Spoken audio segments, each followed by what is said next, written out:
Bom dia a todos, a todas, sejam todos bem-vindos. Mais uma palestra aí da Residência de Dados.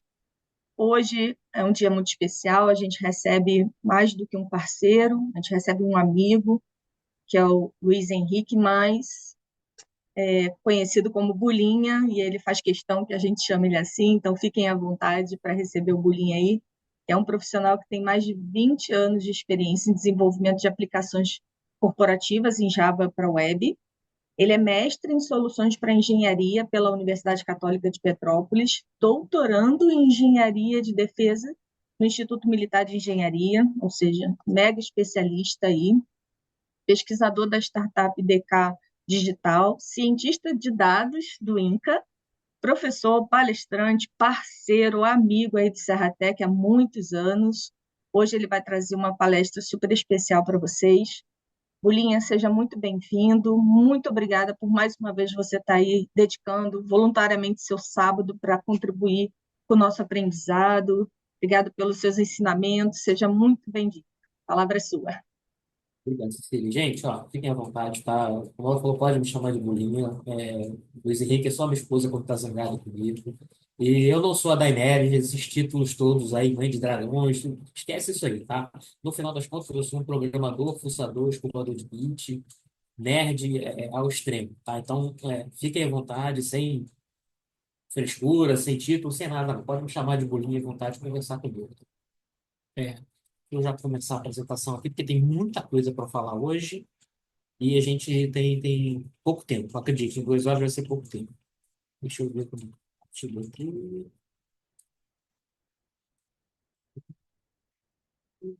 Já.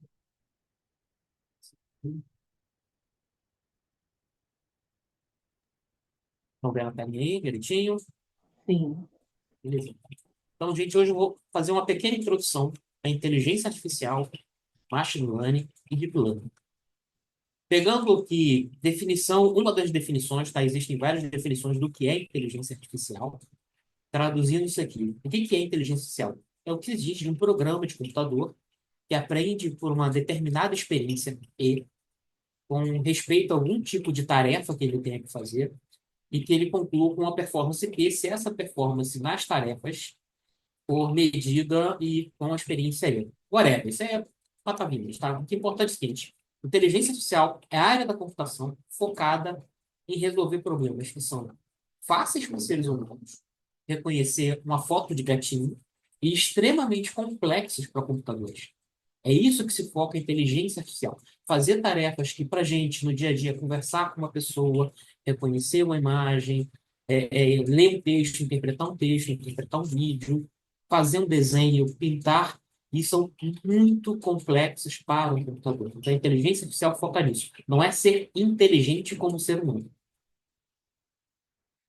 Existem dois tipos de inteligência artificial. Inteligência fraca, inteligência forte. Inteligência fraca é o que a gente vê hoje em dia são treinadas para fazer tarefas específicas. Por exemplo, a Siri, Google Fotos, Google Translator, Google Assistant, o Facebook, que identifica a foto de quem é a pessoa, vai marcando ali, reconhecimento de imagens. O próprio ChatGPT, por mais incrível que ele seja, que você consiga dialogar, conversar, ele foi treinado somente para fazer isso. Ele não pode fazer nada além disso. Inteligência artificial forte, também chamada de AGI, seria Artificial General Intelligence, ou inteligência artificial geral, seria uma inteligência artificial capaz de fazer as mesmas coisas que o ser humano é capaz de fazer. Entendeu? Você treina a inteligência artificial, ela está pronta, você cria ela ali, e ela sozinha é capaz de aprender. Você não vê em vários sites aí, que aqui eu tenho uma inteligência artificial que ela aprende, de psique aprende. Não, tem alguém, tem um processo que faz ela ser treinada e aprender em uma nova versão dela. O AGI seria uma inteligência, por exemplo, a ideia, uma das ideias seria você colocar dentro de uma nave espacial, ela vai para Marte, e qualquer coisa que ela encontrar pelo caminho, qualquer problema, ela tem a capaz de pensar numa solução, resolver aquela solução, e se você instalar um dispositivo novo, ela consegue aprender aquele dispositivo novo e tudo mais. Então, essa inteligência artificial geral, dizem que o Google já tem, é besteira, não tem. Se tivesse, já tinha mostrado que isso é uma grande absurda que teria. Outras empresas estão correndo atrás disso, não porque talvez seja importante, mas só pelo fato de ser o primeiro a ter ali. Mas a gente ainda não tem. Pode chegar em 5 anos, pode chegar em 10 anos, pode chegar em 20 anos, pode nunca chegar. A gente pode nunca chegar nesse nível de inteligência artificial geral. Mas tem conceitos que ela pode ser feita e tem empresas correndo atrás disso. E qual é a diferença entre inteligência artificial, machine learning, o aprendizado de máquina, e deep learning, o aprendizado profundo? Tá? Na verdade, não existe uma diferença entre esses três. Na verdade, uma sub-área do outro. Inteligência artificial é a área como um todo que você está tentando desenvolver algum sistema que simule um ser humano ou um comportamento do ser humano, ou seja capaz de fazer as atividades que o ser humano fazia. O machine learning é uma técnica para você poder fazer isso, onde você usa o aprendizado de máquina. Através de exemplos, você ensina um software a fazer, é, é, é, a tentar fazer isso. E o deep profundo o deep learning é o aprendizado profundo, ela é uma sub-área do machine learning. Então, deep learning, a sub-área de machine learning, e machine learning é uma sub-área de inteligência artificial. Por exemplo, inteligência artificial, existe um método de você fazer inteligência que nada mais é são sistemas baseados em regras. E você já deve ter topado com isso em atendimento telefônico, ou em sites, ou até a própria Siri é mais ou menos isso. Tá? Tem inteligência artificial de verdade na Siri, faz reconhecimento de voz e tudo mais, mas muito do que ela faz ali é sistemas baseados em regras. Onde, pô, Siri, acende a luz do meu quarto. É um sisteminha baseado em regras que você vai ter. Ah, o cara disse acende a luz, acender a luz, liga a luz. Se todas essas opções foram sim, ele vai executar o comando de acender a luz. Se não for nenhuma dessas, ele fala assim, não consegui te entender. Então, geralmente, são sistemas baseados em regras que a gente vê desde o início, tá? E até esse aqui é um memezinho que rola na internet, que nada mais é do que inteligência artificial. Quando você, pô, tem uma nova inteligência artificial aqui, ela é baseada em um monte de info. E não é mentira, tá? Isso não está errado. É isso mesmo, tá? Muito de inteligência artificial que sempre existiu foi um sistema baseado em regras. E um grande exemplo disso, jogos de computador.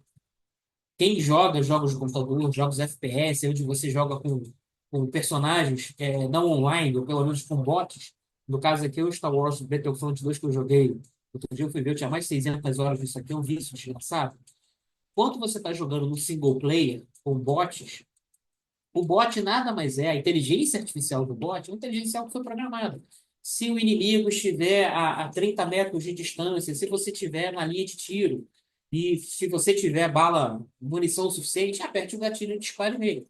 Caso contrário, mova para outra posição para ficar mais próximo do inimigo e tudo mais. Então, isso é um conjunto de regras que você faz para treinar para programar aquela inteligência artificial. Tá? Então, isso é normal, tá? Isso é uma inteligência artificial. As primeiras e muitas inteligências artificiais são normais. O machine learning é diferente. No machine learning você não vai programar cada linha, cada coisa que pode acontecer, porque são muitas as opções, você não tem como captar tudo. Por isso, até que em algumas inteligências de jogos, o cara, pô, descobriu um macete. Se você ficar nessa posição aqui e dar um tiro, o cara não te pega. Por quê? Porque a IA, o cara que programou a IA não previu aquilo. O machine learning tenta resolver isso através de como? De dando exemplos para a IA, ela, a partir daqueles exemplos, ela consegue entender. Então, se eu colocar, treinar uma inteligência artificial, passando diversas fotos de gatos e de cachorro, ela vai conseguir identificar se é uma foto de gato ou de cachorro. Então, eu consigo fazer isso. A gente consegue treinar e ela vai treinar bem. Ela vai conseguir acertar 99% de vezes quando é gato e cachorro. É perfeito? Não. Se você passar uma foto do muffinzinho desse aqui, ela pode se confundir e achar que é um cachorro, quando realmente não é. Entendeu? Inteligência também não é 100% perfeita.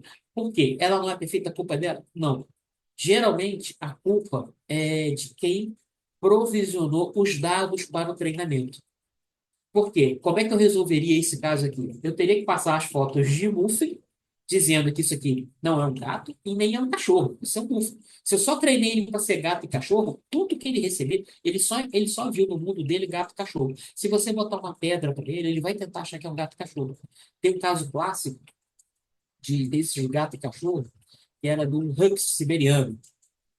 E Pô, ele conseguia reconhecer. Aí um dia botaram uma foto só com neve, ele identificou o Lux. Mas, porra, não tem cachorro ali. Todas as fotos de Lux que tinha no banco de dados dele tinham neve no fundo. Ele aprendeu que se a foto tem neve no fundo, ele não sabe o que é cachorro.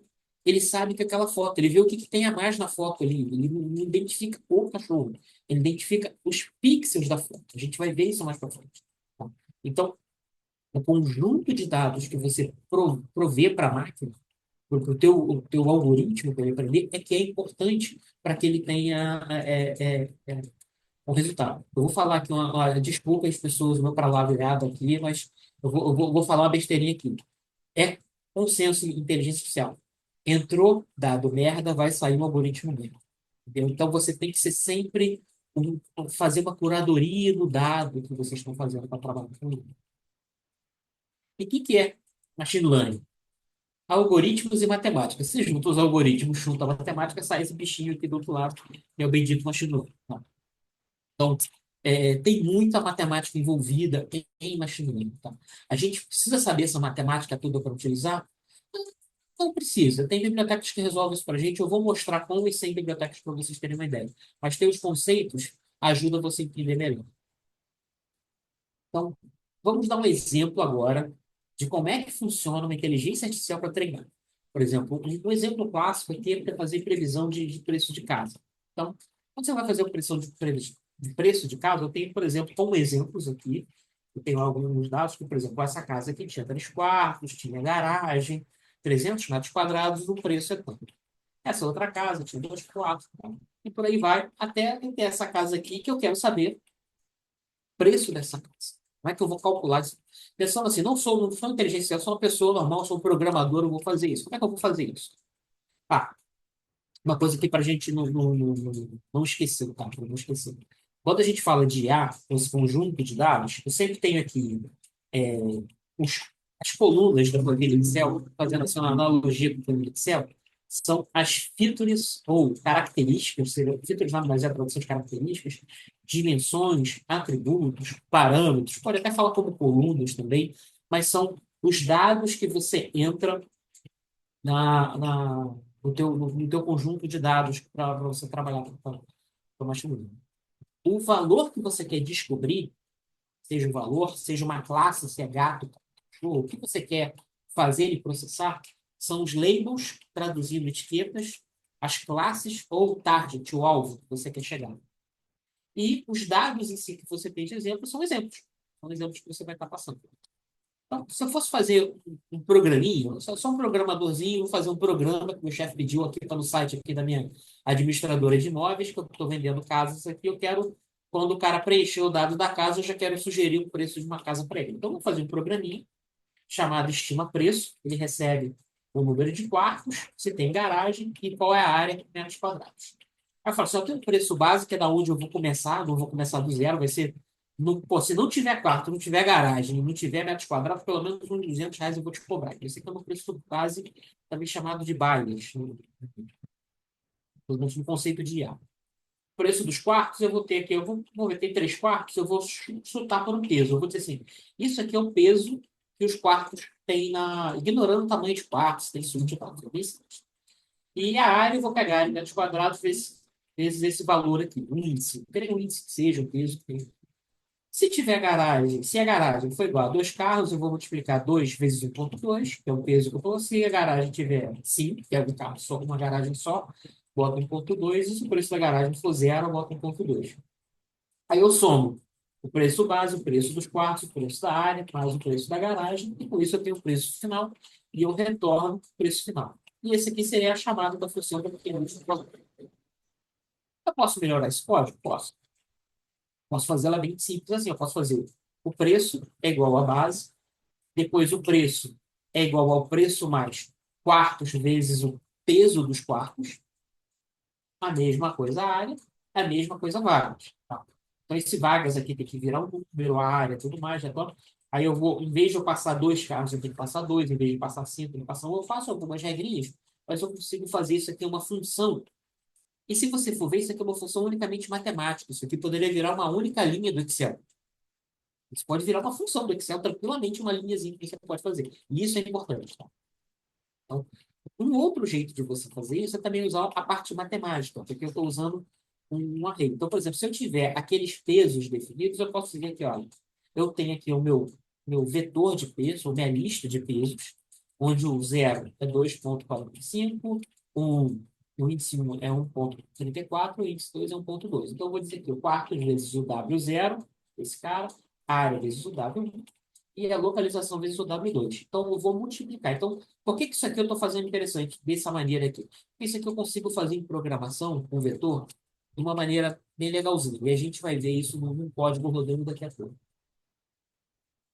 Mas como é que funcionaria isso? Porque o grande problema aqui, isso aqui está pronto. Qual é a única coisa que é o problema aqui que eu não sei? Porque eu não sei esses valores. Tá, esses valores eu botei aqui escrito, mas, por exemplo, naquela planilha lá, são esses valores? Se eu tiver outras planilhas, são esses os valores? Isso aqui é que é meio que a minha inteligência que ele tem que aprender. E como é que ele aprende isso? Tá? A gente faz o seguinte: a gente tem um conceito de épocas. Épocas é o seguinte: é quando você pega os dados, mostra para a IA para ver se ela aprende. Aí na primeira vez ela não entende porra nenhuma. Aí você mostra de novo. Segunda vez ela, estou começando a entender. 10, 20, 70 vezes, 80 vezes, 100 vezes, ela consegue aprender. E como é que ela faz isso? Por exemplo, eu pego aqueles valores ali do preço base, né, do BIAS, e dos pesos, e coloco eles zerados. Aí eu pego aquela funçãozinha que eu fiz aqui, que é uma função matemática, que é pegar, multiplicar os parâmetros quartos, área e localização pelos pesos, mais o BIAS, e retorno o preço. Aí eu faço em cada um desses aqui, como está tudo zero, ele retorna zero. Então está na primeira época para zero. Cada um desses aqui eu vou fazer o seguinte: ó, o preço daqui menos esse zero é meu erro. Assim, eu queria que aqui fosse 600. Se fosse 600, o meu erro ia ser zero. Mas como deu zero, meu erro é 600. Aí eu vou fazer um cálculo matemático, tá? A gente vai fazer uma matemáticazinha com esses valores aqui. E com esses valores aqui, eu consigo atualizar esses caras aqui. Aí, mostro de novo para a inteligência artificial. Quando eu peguei e mudei, eu peguei aqueles erros, eu cheguei nesses valores, aí eu peguei esses valores e apliquei naquela função, e agora o 600 deu 660. O meu erro de zero passou para 60. Aliás, de 600, o erro era 600, passou para 60. Aqui o erro era 900, passou para menos 190. Falei, opa, já estou errando menos. O meu erro diminuiu. Faço de novo uma outra interação, pego esses erros aqui, passo de novo numa função matemática. Essa função matemática atualiza esses pesos e ele roda outra vez. E vou fazendo isso dezenas de vezes, até que na época 70 eu vou chegar nesses valores aqui. Dificilmente eu vou chegar no erro zero. Tá? Se a gente for calcular isso aqui em termos de porcentagem, o meu erro pode estar aqui na faixa de. O meu acerto vai estar em 95%, 99%. Se você tem uma inteligência artificial que ela acerta 100%, ela está errada. Sabe aquele aluno que decorou as respostas da prova? E a única coisa que ele sabe é a resposta da prova? Quando uma inteligência artificial aprende, acerta 100%, a gente fala que ele decorou e ele não vai conseguir, quando chegar uma coisa diferente, ele não vai conseguir, digamos assim, ter um pensamento, extrapolar para aquela outra solução. Ele vai errar muito. Chamado de overfit, né? Super ajustado ao conjunto de treinamento. Tá? Então, geralmente, a gente quando dá um acerto de 100% do treinamento, a gente, opa, tem alguma coisa errada. Tá? Eu estou passando bem por alto aqui, isso é só para vocês terem uma ideia. Mas isso aqui já me está dando um acerto de 99% alguma coisa, está muito próximo. Então, com isso, ele aprendeu. E esses foram os pesos que ele descobriu. Então, o peso e aqueles valorezinhos é que é, digamos assim, a inteligência do aprendizado. É o aprendizado que ele teve a partir dos exemplos. Isso funciona para foto, para imagem, para texto, para áudio, para tudo. Então agora eu vou fazer uma pequena demonstração disso funcionando de verdade. Vocês ainda não, vocês vão aprender Python mais para frente um pouquinho, tá? Até confirmando com a Cecília antes aqui que era isso mesmo. Então eu vou mostrar um pouquinho para vocês aqui, esse carinha aqui, esse site aqui. Se vocês têm um e-mail do Google, vocês têm acesso a essa ferramenta. Lá no Google Drive, você consegue entrar lá, em vez de criar um novo doc, editor de texto, e tal, você consegue criar um novo Colab. E o que é o Colab? Isso aqui é como se fosse uma IDE, que a gente chama, a IDE seria Ambiente de Desenvolvimento Integrado. Quem conhece programação já deve ter visto esse termo alguma vez. Mas ela é uma IDE em Python que roda na web. Ela não está executando no meu computador. O, o Google me fornece um computador com alguns limites, rodando na nuvem. Esse cara aqui, no caso, ele tem 12 GB de memória RAM, 107 GB de disco. Não tem placa de vídeo envolvida, mas tem alguns que você pode pedir para ele colocar placa de vídeo para você fazer um processamento mais complicado. E ele funciona da seguinte maneira: eu tenho esse conceito aqui que são células de texto, que eu posso fazer uma formatação, e células de código, onde eu posso botar o código e executar. Então, aqui eu vou fazer. Isso aqui nada mais são do que importação de bibliotecas que eu vou precisar, praticamente configuração do ambiente. Eu vou executar ela, já executou.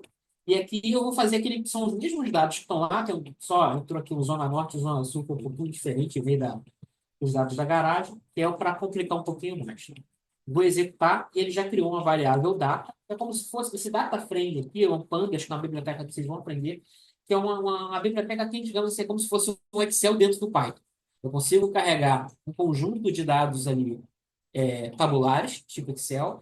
Posso até abrir arquivo de Excel nele, tá? E a partir daí eu posso, via código, fazer operações matemáticas, soma a coluna A com a coluna B, aumenta o valor da coluna assim em 1%, e eu vou fazendo algumas coisas que eu vou estar só explicando bem rápido para vocês.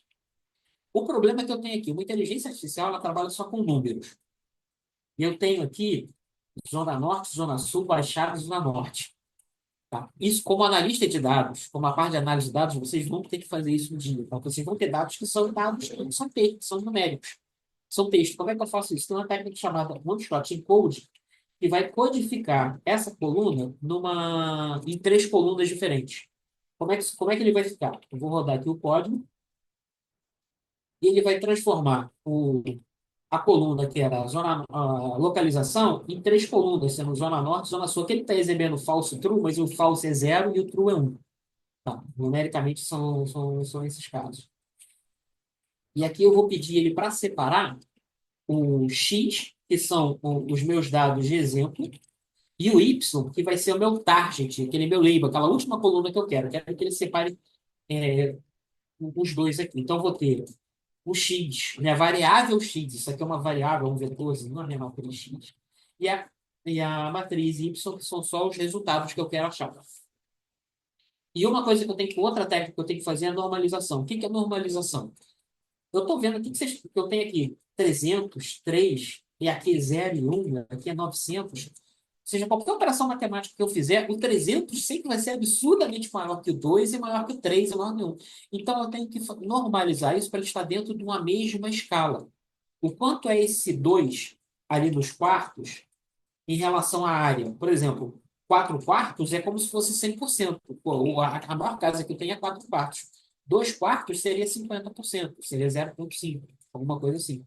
Já aqui no preço, por exemplo, na área, o maior que eu tenho é 550. Então, o meu 550 seria o 100%. Então, é tentar normalizar para isso. Tem uma função matemática aqui, onde você pega o x menos o mínimo do x. Esquece essa fórmula aqui. Já tem o cara que faz isso para mim aqui. Eu vou passar um pouco rápido disso aqui, tá? Porque a gente não perder muito tempo. E esse cara vai fazer, essa biblioteca que processa min-max scatter, já vai fazer a normalização para mim. Como é que esse dado vai ficar normalizado? Tá vendo? O, o, ele era não, o 4 quartos virou 1. Tá vendo? 4 quartos virou 1, 2 quartos virou 0,5. Então, ele deu uma ajustada nos valores para ficar todos na escala de 0 a 1. O menor valor aqui é 0 e o maior valor é 1. Então, todos estão na mesma escala. Então, isso, para o modelo de machine learning, para ele começar a aprender, é muito mais fácil. Ele trabalha com todo mundo na mesma escala ali. E a predição, se a gente for ver naquela nossa funçãozinha, né? Eu vou voltar aqui no slide. Eu tenho os preços, e é sempre o preço vezes o dado, né? O bias ali. E aqui, a minha função é exatamente isso. Eu tenho o X, que é os parâmetros, vezes o W, que são os pesos, mais o bias. Ou seja, o X é o quartos, a vaga e a área. Então, tem aqui o X. vezes o W mais o B. Tudo somado ali. Então, isso aqui, essa funçãozinha de predição é exatamente aquela função. Então, tem aqui uma explicação matemática, como é que eu calculo o que é um produto, produto entre vetores. Por exemplo, se eu tenho o primeiro exemplo aqui, e esse aqui são meus pesos, como é que eu chego no valor final? É esse aqui, vezes o 3, 5 vezes 3, 0,5 vezes 0,23, 0 vezes 0,23, somo isso tudo 3. Então, isso aqui é uma fórmula matemática, como é que você faz a multiplicação de vetores, de listas de dados, e ele chega no resultado. Então, o que eu vou fazer? Isso aqui tudo eu vou transformar numa função. E a função é essa aqui. Tá? Esse NP dot, que faz o produto, dot seria a multiplicação entre vetores. Então, eu tenho o vetor x, o vetor w, mais o vetor x, e eu somo o vetor. Então, essa aqui é a minha função. Porque eu estou só definindo a função, criando a função. E a função de custo, lembra quando eu falei assim, que ele pega os erros e ele faz uma matemática ali para os erros? É isso aqui. Essa fórmula matemática, tu fala assim, caraca, Bruno, tu tá de sacanagem comigo, tu vai mostrar essa fórmula matemática, esse símbolo maluco ali. Esquece, porque isso aqui no final é uma funçãozinha em Python simplesinha que só tem um for aqui, onde ele vai pegar, para cada erro, ele vai pegar o erro mais o erro anterior elevado ao quadrado. Ele vai só somar todos os erros elevado ao quadrado e depois dividir essa soma pela quantidade de erros que tem. Então, se tem 10 linhas, ele vai pegar todos os erros, elevar ao quadrado, somar e dividir por 10 pela quantidade de exemplos que tem. Só que fica essa porcaria que fala assim, meu Deus do céu, o Bolinha tá de sacanagem comigo, eu não consigo ler esta merda. Isso aqui nada mais é do que o valor que era para sair, menos o valor que eu prediz, elevado ao quadrado. Por que que se eleva ao quadrado? Porque lembra lá naquela, tinha lá um cara deu 60, o outro deu menos 190? Eles se anulam. Se você eleva os dois ao quadrado, eles os dois ficam positivos, então você tem todos os erros positivos, eles não se anulam. E quem errou mais vai ter um valor maior, vai ser mais importante. Quem errou menos vai ser menos importante, está mais próximo do acerto. Então, isso é bem importante. E isso aqui nada mais é para somar todos os erros e multiplicar por um sobre a quantidade. Ou seja, nada mais é para pegar e dividir pela quantidade. É uma coisa bem simples, só que fórmula matemática assusta, tá? Às vezes, estava fazendo curso com o pessoal de engenharia e falava assim: caraca, eu sou programador, como é que esses caras entendem essa porcaria que eu não entendo? Tá? Assusta. Então, aqui, eu vou executar essa célula para ele criar o código aqui. E aqui é a parte onde ele faz o treinamento. Então, aqui, esse NP0 cria aquele Wzinho com os zeros lá no início. Está criando isso aqui. Aí aqui eu tenho o número de épocas 70. Tem uma variávelzinha que é taxa de atualização que ele faz só para ajustar ali. Ajudar o modelo, a inteligência artificial, assim, a ser treinado um pouquinho melhor. E aqui eu vou fazer um loop de épocas. Ou seja, para cada época eu vou fazer um loop aqui. Vou guardar os erros daquela época, ou seja, o erro de cada um dos exemplos. E vou pegar aqui o exemplo em si, os dados do exemplo e a saída que eu esperava. Vou chamar aquela minha função que faz a multiplicação, a predição. Vou verificar o erro, que é o que eu esperava menos o que eu descobri, que eu predi. Vou fazer a atualização dos pesos com o erro. E vou fazer a atualização do bias, também usando a taxa. E vou imprimir o resultado. E depois eu vou calcular o custo e imprimir o custo daquela área.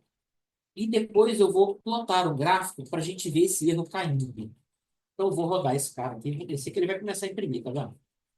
Subir aqui um pouquinho. Lá para o iníciozinho, só para vocês verem. Ele vai muito rápido. Aqui, época zero, que foi predito. Zero, os pesos e o erro, 0,5. Época 2, tá? Erro. É, deixa eu diminuir um pouquinho aqui. Não dá para ver. Aí tu vê o erro aqui está 0,9, 0,23, 0. Outra época 0,45. Aí esse aqui o erro subiu, esse aqui o erro. Se a gente for vendo, para cada época, o erro vai descendo. Tá vendo? O erro já está 0,5, aqui 0,6, 0,09, e ele vai descendo. Época 30, ali no meio, pelo 0,49, ele vai diminuindo, ele vai diminuindo, vai diminuindo, vai diminuindo, cada vez diminuindo mais, até chegar lá na última época, ele vai diminuindo e chega aqui. 0,17, isso aqui é a média de erro. E aqui, no gráfico, eu vou plotando para cada uma, eu vou calculando o custo, ou seja, o acumulado do erro de cada época.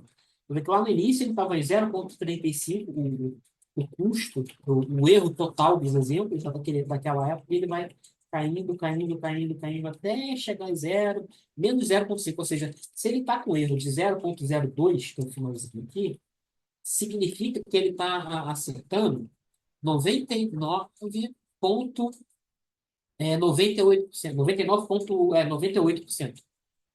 Então ele está chegando a 98% de acerto, 98% de acerto.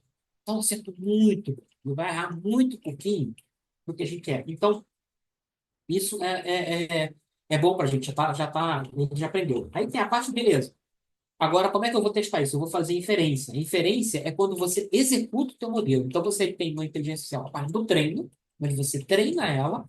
Depois, quando você vai usar todo dia, você está fazendo a inferência. Então, quando vocês estão usando o chat GPT, vocês estão fazendo a inferência do modelo de IA que foi treinado pelo chat GPT.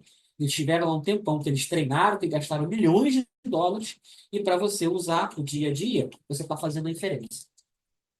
Aí eu vou rodar aqui. Na inferência que eu tenho que pegar primeiro o valor da casa, eu tenho que transformar a casa naquele valor normalizado.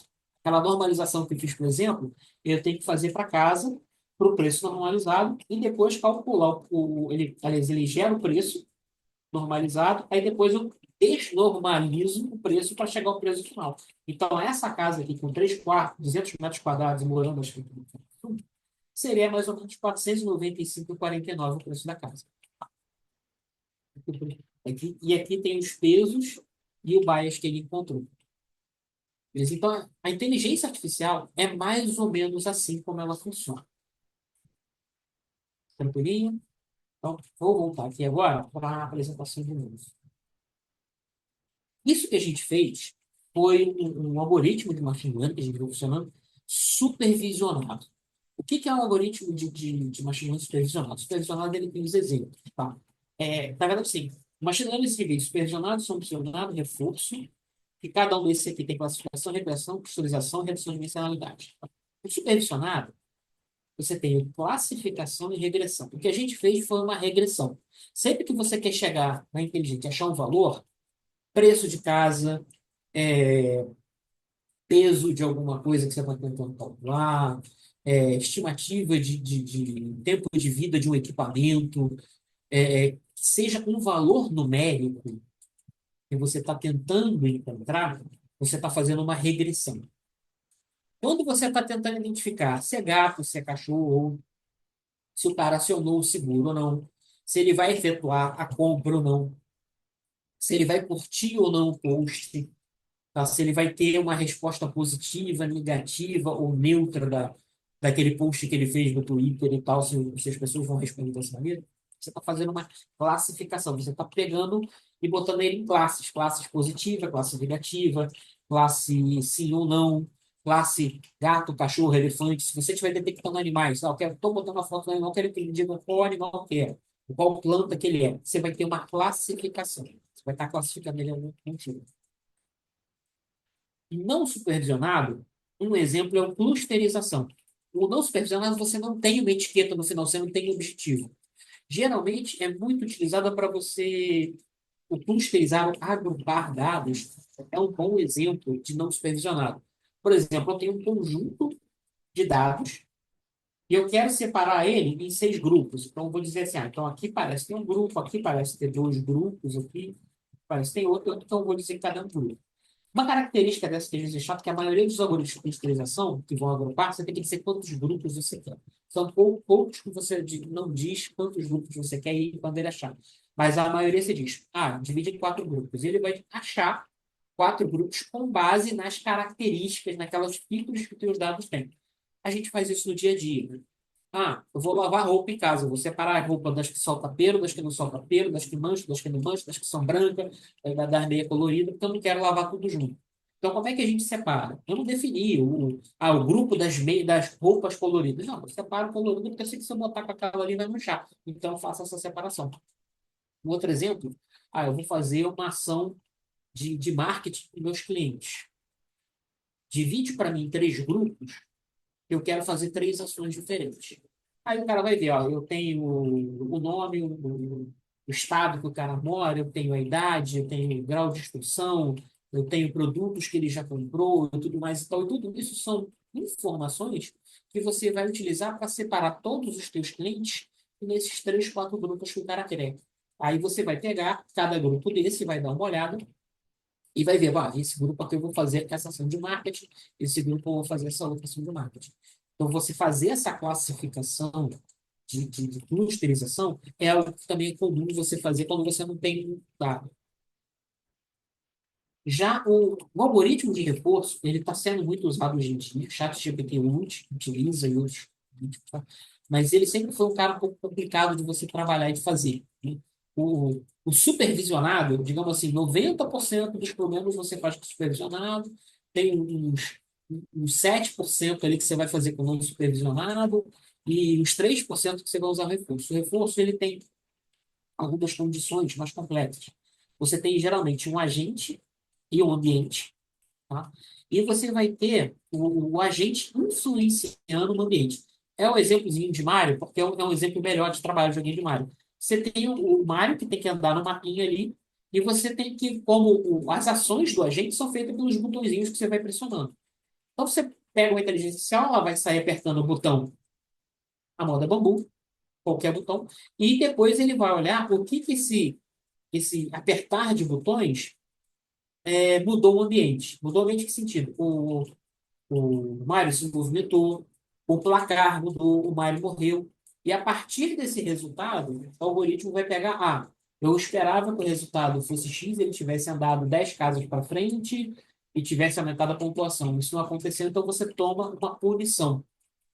Esse reward, que é o reward de recompensa. Então, você vai ter uma recompensa positiva ou uma recompensa negativa. Uma recompensa positiva, ele aprende que o que ele fez influenciou de maneira positiva. Então, ele vai reforçar aquele comportamento. E quando ele toma uma punição negativa, ele vai ver, opa, o que eu fiz nesse caso do ambiente, tá? É sempre em relação ao estado do ambiente. Senão ele vai falar assim, pô, vou apertar pulando, pulando, pulando, daqui a pouco ele pula na lava e morre. Aí, pô, não posso mais pular porque eu morri. Não, você não pode pular quando tiver um buraco de lava ali. Então, o estado do ambiente influencia também no computador. E isso é um cara que entra em lucro. Onde o chat GPT utiliza isso? Você tentar, por exemplo, fazer... quero fazer um texto de discurso de ódio. Ele já está treinado por reforço para que ele não permita você fazer isso. Então, esses algoritmos, de texto principalmente, eles têm um treinamento de reforço para reforçar o comportamento dele de alguma maneira, para que ele não faça determinadas ações que podem prejudicar financeiramente a empresa. Tá? Não pensa que eles fazem isso pelo bem da gente, não. Eles fazem isso para não tomar processo. E quantos algoritmos de machine learning existem? Todo dia nasce mais um. Tá? Isso aqui é uma infinidade de algoritmos. Por exemplo, árvores de decisões, que eu vou mostrar rapidinho para vocês. Tem várias. Bayesiano, que é baseado em probabilidade, tem vários. Redução de dimensionalidade, que é quando você tem 50 colunas, 100 colunas, 1000 colunas, e você quer diminuir essas colunas, fazendo operações com elas, diminuindo a dimensão, né, as dimensões que você tem ali. Sistemas de regras, redes neurais, ensemble, que são quando você junta 2 ou 3 modelos juntos para fazer, eu estou usando uma árvore de decisão e um bayesiano para chegar no resultado. Depois do resultado desses dois, eu vou fazer uma média, um cálculo ali para poder fazer um resultado. Então, não estou usando um algoritmo, estou usando 2, 3 juntos e depois eu vou pegar o resultado desses 3 para poder achar o que eu queria. Entendeu? Então, você é uma técnica chamada de assim, e Deep Learning também tem vários. Tá? Então, você tem muitos tipos de algoritmos. Então, vamos lá para o demo de novo. A gente continua o demo. Então, algoritmos supervisionados, por exemplo, eu não preciso que nem... Aquilo ali que eu fiz para vocês foi um algoritmo chamado Perceptron. Tá? Depois eu vou falar mais dele ali. Com aquele forma, com aquelas operações, com aquele peso e tudo mais. Só que existem outros. O árvore de decisão é um algoritmo que tenta fazer aquela árvorezinha e se. Só que ele tenta aprender a árvore, em vez do programador criar aquela árvore, se esse valor é maior que o outro e tal. Só que ele aprende com os exemplos, você não precisa programar. Só que eu preciso fazer isso do zero? Não. Tem uma biblioteca scikit-learn que já tem esse algoritmo implementado. Ali eu implementei o Perception e mostrei como funciona para vocês. Aqui já está pronto. Eu não preciso fazer. Tá? Aquilo ali foi só para a gente entender como é que ele funciona. Vocês não vão ter que fazer aquilo ali no dia a dia trabalhando com IA. Então, vou aqui de novo criar um conjunto de dados, tá? E aqui é um conjunto para identificar se uma fruta é maçã ou laranja. Então, de acordo com o peso e a maciez dela. Isso aqui é tudo fictício, tá? Tudo está dentro da caixinha. Então, eu separo o meu conjunto de dados, o meu X, que vai ser os meus exemplos ali, parte do exemplo, e a fruta, que é o meu target, tá? Que é apesar de ser o valor 0, 1, é um label, não é, é uma classificação entre 0 e 1 e não uma regressão. Regressão, quando eu quero um valor numérico, 1.500, 200, 100, 0. Quando é 0, 1, 2, 3, isso é geralmente uma classificação, etiqueta ali. Aí eu crio aqui instancio a minha a biblioteca do classifier, né? Crio aqui a variável e executo o treinamento, é só isso aqui. É só uma linha. Aqui ele já treinou o algoritmo. E aqui tem um código esquisito só para plotar um gráfico visual para a gente ver o que ele fez. Então, eu vou pegar aqui, treinar um algoritmo, e ele cria aqui, por exemplo, entrou um peso. Se o peso for menor ou igual a 157,5, ele vem para cá. Se o macio for menor que 120, 2,5, ele vem para cá. Então, é uma maçã. Então, ele criou essa árvore para mim com base nos dados de exemplo. Um outro exemplo para vocês. Só visual para a gente ver o quanto isso pode ficar complicado. Aqui eu estou pegando um conjunto de dados que já existe, que são um conjunto de dados dos sobreviventes do Titanic. Isso aqui é um exemplo que o pessoal faz em cursos de análise de dados, ciência de dados, de IA e tudo mais, que é um conjunto de dados conhecido para você tentar descobrir por que que as pessoas sobreviveram. Motivo. Então, você tem aqui o nome da pessoa, o sexo, se a pessoa sobreviveu ou não, que é o que eu quero saber. Sexo em qual a classe do navio, se é da primeira classe, segunda classe e tal.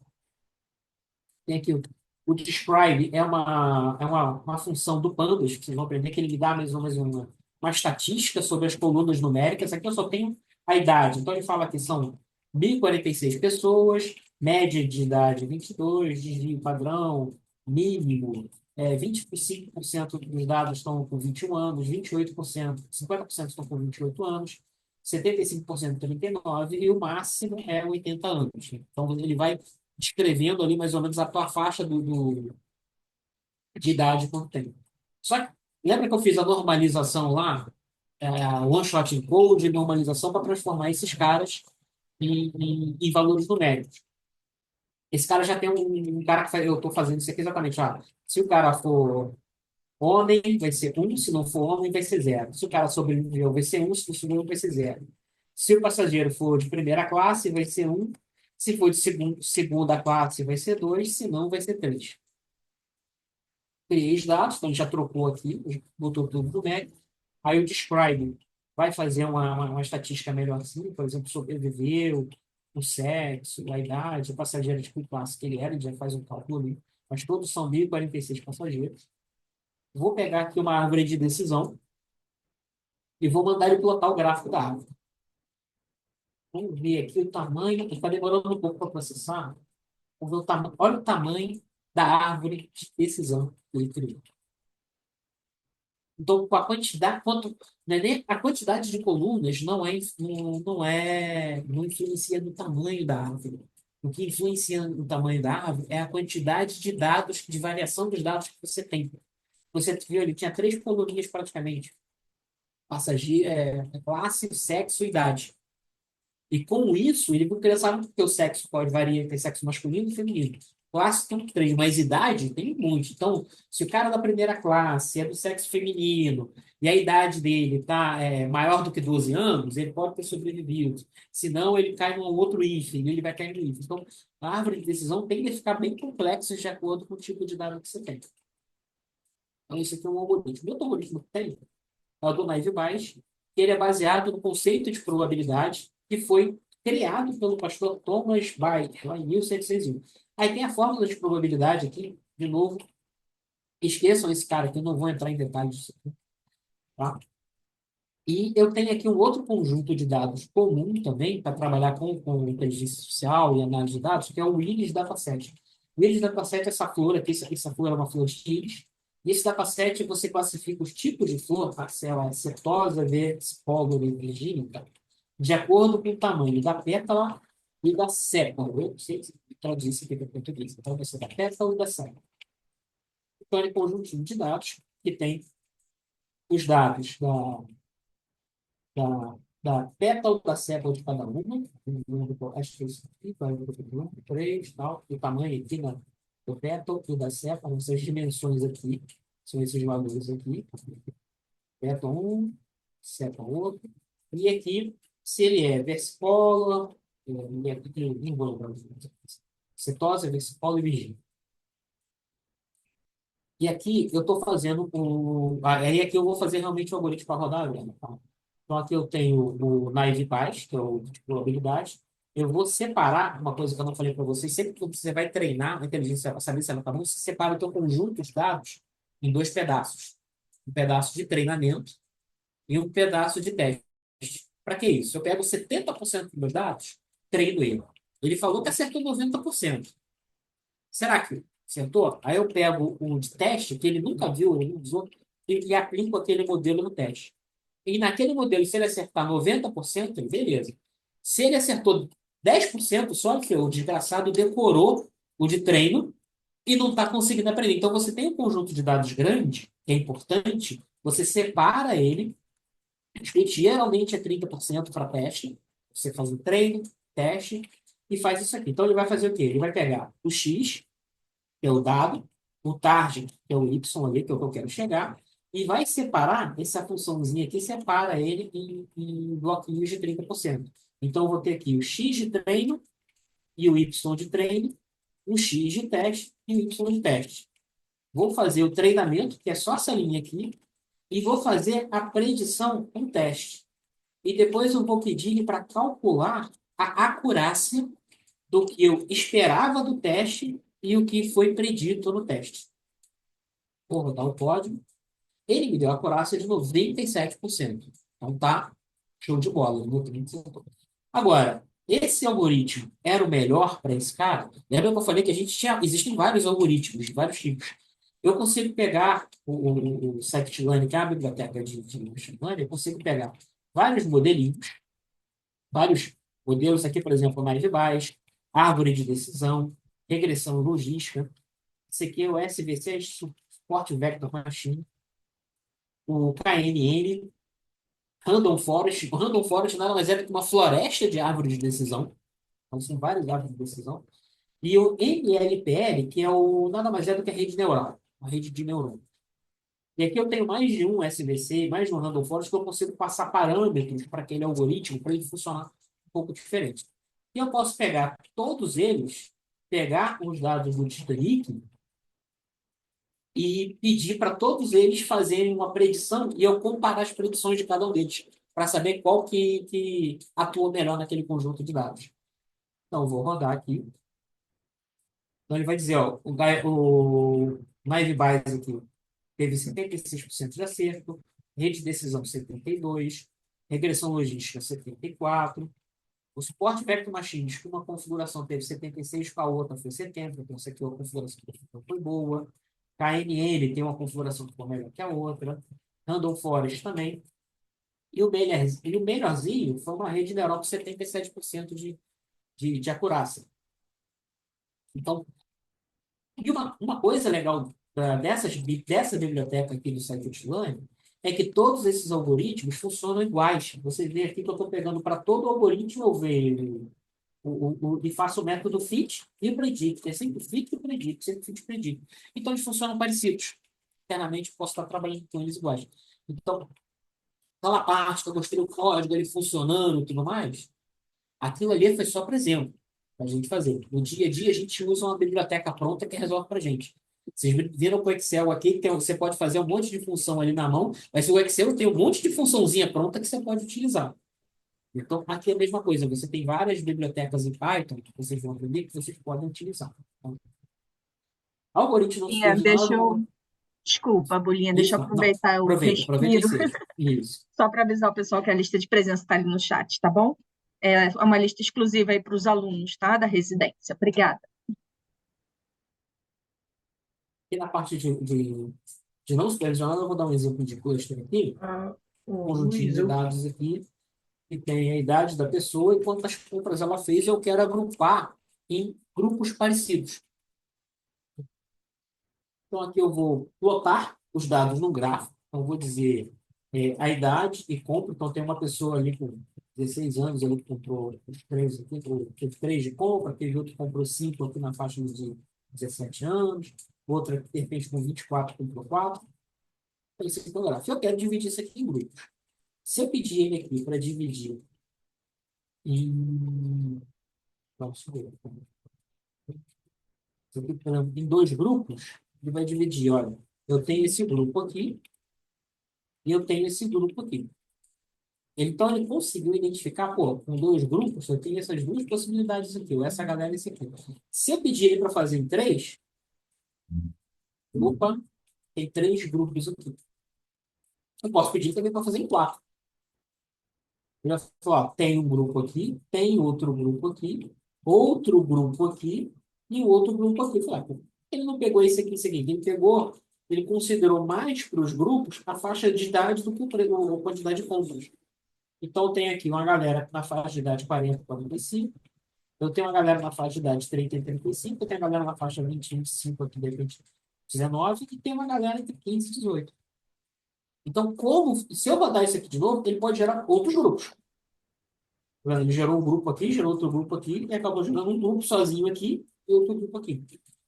Então, clusterização, quando você não tem saída, é um pouco complicado de trabalhar, mas ele é bem útil em alguns casos. Diga aí, cara. Eu não sei se. Eu ia falar isso. Eu não sabia se você estava vendo que tinha uma mãozinha levantada e ia te avisar. Então, não vou interromper Eu mais, queria já que perder você a está linha de conseguindo pensamento. ver. não, Obrigada. tranquilo. Bom dia. Deixa eu te perguntar. No exemplo anterior, antes de você entrar na clusterização, Uhum. você executou vários modelos ao mesmo tempo e você viu ali a comparação da eficácia deles, né? Uhum. A gente viu que tem o último tinha 77% e o seguinte mais próximo 76% e vários quebrados. Essa diferença deles, ela no dia a dia normal assim de trabalho, ela é significativa ou essa diferença de menos de 1% não chega a ser significativa? Você escolheu o modelo que você vai usar. Depende. Tudo que chama depende. A principal dependência, em alguns casos, pode ser custo de execução. Em alguns casos, assim, você tem sempre uma melhora, é importante. Ou seja, pô, se você pensar algoritmos que podem, de repente, estar verificando se uma pessoa tem câncer ou não tem. Esse 1% faz a diferença. Faz uma diferença absurda. E em alguns casos, você pode falar assim, pô, eu tenho um algoritmo para prever o valor de casa. Eu tenho uma diferença de 1%. Seria legal? Seria legal. Só que, por exemplo, o custo computacional desse cara é absurdamente grande para poder fazer. Executar, em termos de placa de vídeo, processamento. Eu vou falar um pouquinho mais disso lá no finalzinho da palestra. Tá? Se der tempo, a gente chegar lá. Uhum. Tá? Não, Mas aí isso vai tranquilo. variar de caso a caso. Não tem jeito. Beleza. Obrigado. Então, isso aqui acho que finalizou dele. Belezinha. Deixa eu voltar para lá. Só deve ter mais um demozinho lá no final. Voltando aqui. Beleza. Então, como é que eu vou escolher qual algoritmo que eu vou trabalhar? Tá. Você tem algumas regrinhas para escolher. Ali eu fiz uma comparação entre eles. Só que você vê que às vezes algum deu valor maior, deu valor menor, mas aquilo ali foi mais um exemplo de como fazer essa comparação. Porque o volume de dados ali é muito pequeno. Tá? O Scikit-learn tem isso aqui no site deles lá, que é meio que assim, uma regrinha de bolo para você aprender a escolher qual algoritmo, qual área de algoritmo que você vai trabalhar. Se eu vou fazer uma regressão, se eu vou fazer classificação, primeira coisa, menos de 50 exemplos, esquece, volta para casa. Não dá para fazer inteligência artificial com menos de 50. Você tem que ter um volume grande. Claro, assim, machine learning você até consegue fazer com 60, com 70, com 100.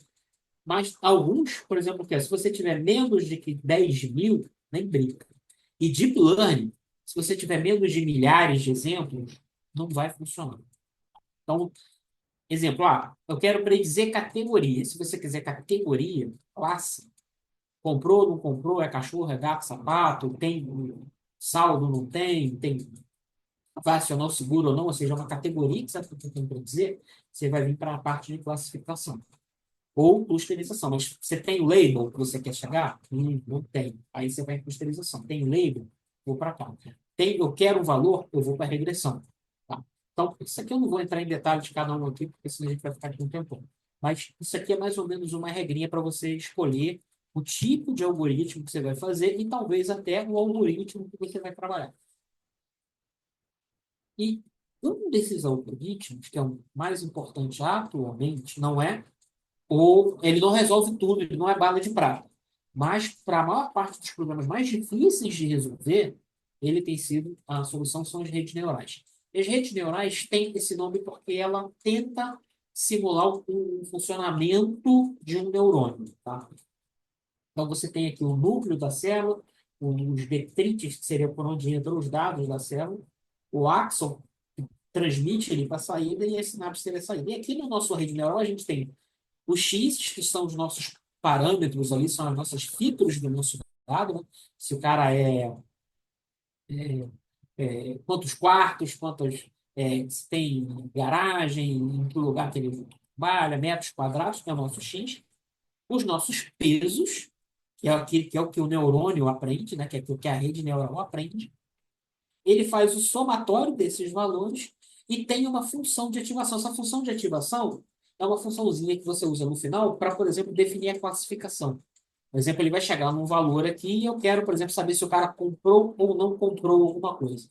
Então, essa função é uma fórmula matemática que vai dizer, dependendo do valor que chegou, ele vai ser 0 ou 1, ou um valor entre 0 e 1. Vai ser 0,2. Então, 0,2 está mais próximo do 1, o cara não comprou. 0,6. O 0,6 está mais próximo do 1, então o cara comprou. Então, essa função de ativação gera uma saída final. Então, se eu quero uma regressão, ela vai ajudar a chegar naquele valor inteiro. Se não é uma regressão, é uma classificação, ele vai ajudar a identificar qual é a classe. Então, as redes neurais, a gente já viu que usa um produto de matriz, né? Então, você tem aqui os dados que a gente entra, viram matrizes aqui. Os pesos também viram uma matriz. Ele faz o produto para chegar no resultado. Você trabalha com pesos, com bias ali, digamos assim, um valor base inicial daquele começo. E uma rede neural nada mais é do que. Aliás, esse cara que a gente viu lá no início, ele está aqui, que é rede neural, ele é chamado de perceptron. Então, um único neurônio é um algoritmo de machine learning chamado perceptron. Quando você pega esse algoritmo do perceptron e começa a colocar um junto com o outro, fazer um perceptron, ou seja, a saída de um perceptron, a entrada do outro, por exemplo, nesse primeiro perceptron aqui, o meu X1, X2, X3 são os dados lá da minha casa. Esse outro perceptron que está nessa outra camada, o X1, X2, X3, na verdade, é a saída dos outros neurônios. Então, a saída desse neurônio aqui vai ser o X1 desse neurônio, X1 desse neurônio, X1 desse neurônio, X1 desse neurônio. A saída desse neurônio vai ser o X2 desse neurônio, X2 desse neurônio, X2 desse neurônio. E as saídas desses neurônios vão ser o X do outro neurônio e por aí vai até ele chegar no final. Então, uma rede neural nada mais é que vários neurôniozinhos ligados juntos em sequência e em camadas. Eu vou ter uma camada com vários neurônios, esses neurônios seriam de entrada por outro. E, de acordo com o neurônio de saída, a camada de saída que me ajuda a fazer a classificação. Por exemplo, se eu tiver a regressão, é possível que eu tenha um só neurônio que vai me dar aquele valor numérico que eu quero. Se eu tiver uma classificação, é possível que eu tenha uma quantidade de neurônios naquela camada final de acordo com a quantidade de classes que eu tenho. Se você quer o gato ou cachorro, ele vai dizer assim, ó, se aquilo ali é uma foto de cachorro, ele vai dizer, olha, ele tem 0,95 de chance de ser cachorro e 0,5. A soma da saída desses neurônios sempre vai dar 1, ou 100%. Então, se eu tiver cachorro, gato, galinha, elefante, por aí vai, ele vai dizer, ó, cachorro 0,6, elefante 0,2, gato 0,1, girafa 0,01, e ele vai pegar o que for maior e vai considerar aquela classe como sendo a saída da sua rede neural. E porque agora eu vou entrar na história da rede da inteligência artificial, que é muito importante para a gente, tá? Para a gente entender aonde estamos agora. Esse algoritmo Perceptron, ele é de 1957. O Multilayer Perceptron, ou seja, de várias camadas, ali dos anos 80. Tá? E se você for ver bem, não sei se vocês já reconhecem esse cara aqui, porque esse cara vira e mexe, aparece em notícia, já deu até entrevista no Fantástico. Eu trabalhava no Google, e há pouquíssimo tempo ele ganhou um prêmio Nobel de Física. Se não me engano, acho que foi até nesses caras aqui, por conta desse algoritmo backpropagation, é que faz. Lembra que eu falei daquele cálculo de erro que atualiza os pesos? Só aqui que ele foi resolvido para rede neural. Então aqui começou. Só que aqui entre 1970, 1969 e 80, a gente tem o chamado inverno de inteligência artificial. Por quê? Não houve evolução. O nego achou que chegamos no limite. E chegou aqui em 80 com esse do backpropagation, que permitiu a rede neural existir. Tá? Antes de existir o percepto do neurônio. Eles criaram o conceito de rede neural e resolveram o problema de como, quando você chega aqui no final do erro, a partir desse erro, você atualizar os erros das outras camadas. Esses caras que resolveram, e por isso até que eles ganharam o prêmio Nobel. E aqui em 2010, só na verdade 2012, que a coisa começou a ficar boa de novo. Aqui foi andando, andando, mas só de 86 para 2000, quase 30 anos para o negócio explodir. E por que explodiu? Internet e placa de vídeo. O problema de processamento de rede neural é que, para poder funcionar, ele precisa de muitos dados. Muito, mas muitos dados. E a gente foi ter isso com assim, a popularização da internet e das redes sociais. Isso aqui, esse dado de 2014, são 41 mil fotos do Instagram por minuto. Em 2014, você tem 11 anos. Nem sei quantos deve estar hoje em dia. Entendeu? Quantos posts por minuto no Facebook? Aí você de repente diminuiu. Twitter, não sei, fake news, pesquisas no Google. Tá? Então, a quantidade de coisas, tweets, chamadas, por minuto, essa quantidade de informação cresceu muito. E, graças aos viciados em jogos de computador, as placas de vídeo foram evoluindo de uma maneira absurda. E placa de vídeo faz processamentos de gráficos em 3D. Geralmente, gráficos em 3D, em 2D. Você faz até a conversão para você conseguir visualizar. Você está fazendo uma transformação de dimensão. Você tem o gráfico em 3D sendo exibido no monitor em 2D. Então, você está vendo aquele 2D. Você tem um cálculo de matrizes ali, de multiplicação de matrizes. E eu mostrei para vocês. Rede neural não, mas é multiplicação de matriz. Eu estou pegando uma matriz, multiplicando por outra. Então, esses processadores são especialistas em fazer isso em paralelo. Então, os caras começaram a utilizar os processadores de placa de vídeo de videogame, principalmente da NVIDIA, para processar as redes neurais. Isso deu um ganho absurdo. Tá?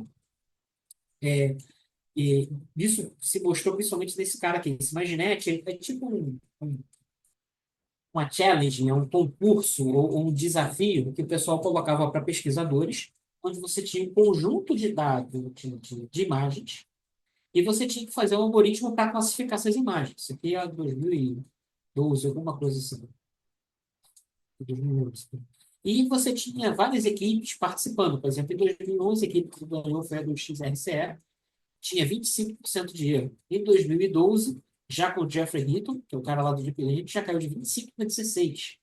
Em 2014, o GoogleNet caiu para 6. Em 2017, caiu para 2. E o ser humano erra 5. Já estava errando menos do que o ser humano na detecção de imagens. E uma coisa que dava para ver, ano a ano, que a quantidade de camadas, layers aqui, camadas, na rede neural, 8 camadas, 19, 22 e 152 influencia, ou seja, a quantidade de dados e a quantidade de camadas, o tamanho da tua rede neural influencia na qualidade do teu resultado, tá? Enquanto você acerta. Então, isso começou com Imaginet. Hoje em dia o pessoal, pô, já chegou no limite, o pessoal já não está nem mais fazendo Imaginet, mas tem outros desafios, tá? E as arquiteturas das redes neurais, o jeito como você organiza esses neurônios, permite que você resolva problemas específicos, tá? Eu não vou falar de cada uma aqui, mas tem, por exemplo, essas redes neurais que tem essa bolinha voltando aqui, são redes neurais recorrentes, eu vou falar um pouco delas. Tem, tem a CNN aqui, tem a GAN, que também vou falar um pouquinho delas. Tem CNN aqui, não, a gente vai ver. São só vários tipos de arquitetura.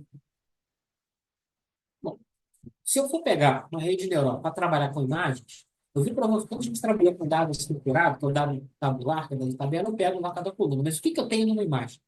Numa imagem eu não tenho número de casas, eu tenho só pixels. A única coisa que eu tenho numa imagem é pixel. E eu tenho o valor de cada pixel. E é isso que eu uso numa rede neural quando eu vou trabalhar com imagens. E para vocês terem uma ideia, quando a gente fez lá da casa, sempre tinha 3 colunas, 5 linhas. Isso aqui é 28 por 28 pixels. Isso aqui é o tamanho do meu cursor, do mouse que está balançando aqui na tela. Ele tem 28 por 28. Um pixel desse aqui me gera 784 entradas na minha rede neural.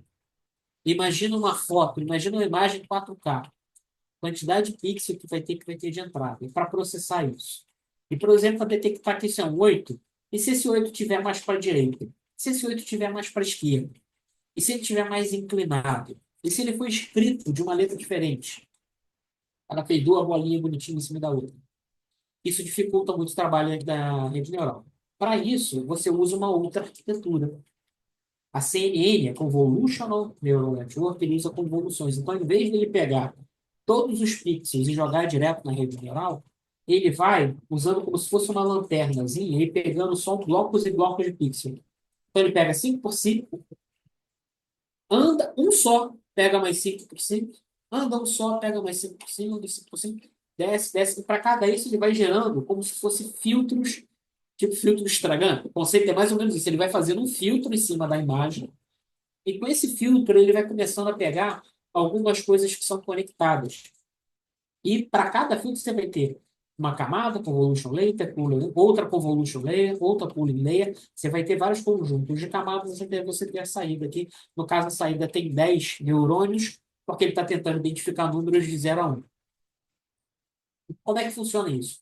Nas primeiras camadas, ele vai começar a identificar que tem pixels que estão próximos ao outro, fazendo, de repente, pequenas linhas.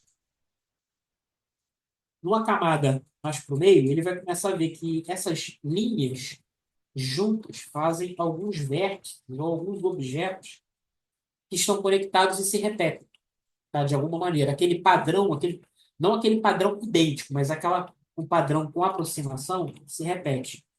E depois, na última camada, ele vai ver que esses padrões, agrupados de alguma maneira, se repetem. Então, aqui, para rosto, ele vai ver que aqui eu tenho algumas linhas, e que essas linhas se juntam formando. E para a gente, são olhos, narizes e boca, para ele é só um conjunto de objetos, um conjunto de símbolos, de pixels que estão juntos.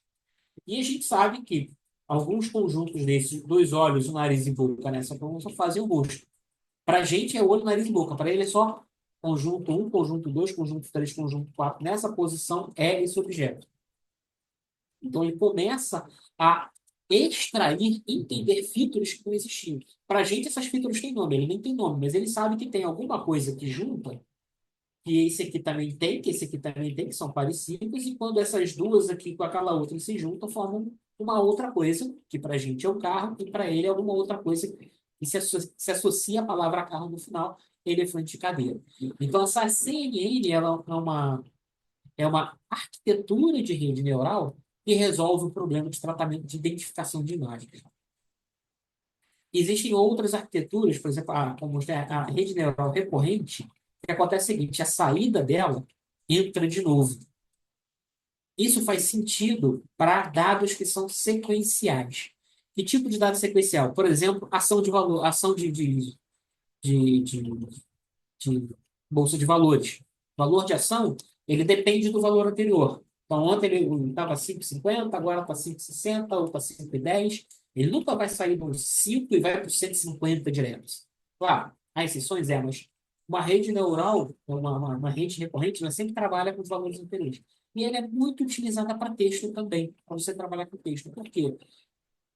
A próxima palavra que você vai predizer depende das palavras que você responde. Então, uma rede neural recorrente é o tempo. A primeira palavra, que entrou, a letra aqui foi o H, aí ele sai aqui e volta para cá de novo.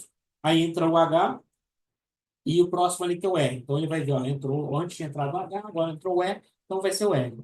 Ó, antes tinha entrado o H, entrou o E, e ele vai sempre se retroalimentando. Então, essa é uma rede neural recorrente. E um outro tipo de rede neural é Generative Adversarial Network, que é o pai das redes neurais generativas, que a gente conhece hoje como ChatGPT e companhia. Tá? Uma rede neural generativa, ela trabalha, uma rede neural generativa adversária, ela trabalha o seguinte. O meu gerador, ele recebe uma imagem de ruído, aquele ruídozinho de televisão velha, assim, números aleatórios ali. Na verdade, é uma matriz de números aleatórios que não significam nada. E ele vai fazer aquele processar dentro de uma rede neural e vai gerar uma nova imagem. Essa nova imagem vai ser enviada para uma outra rede neural.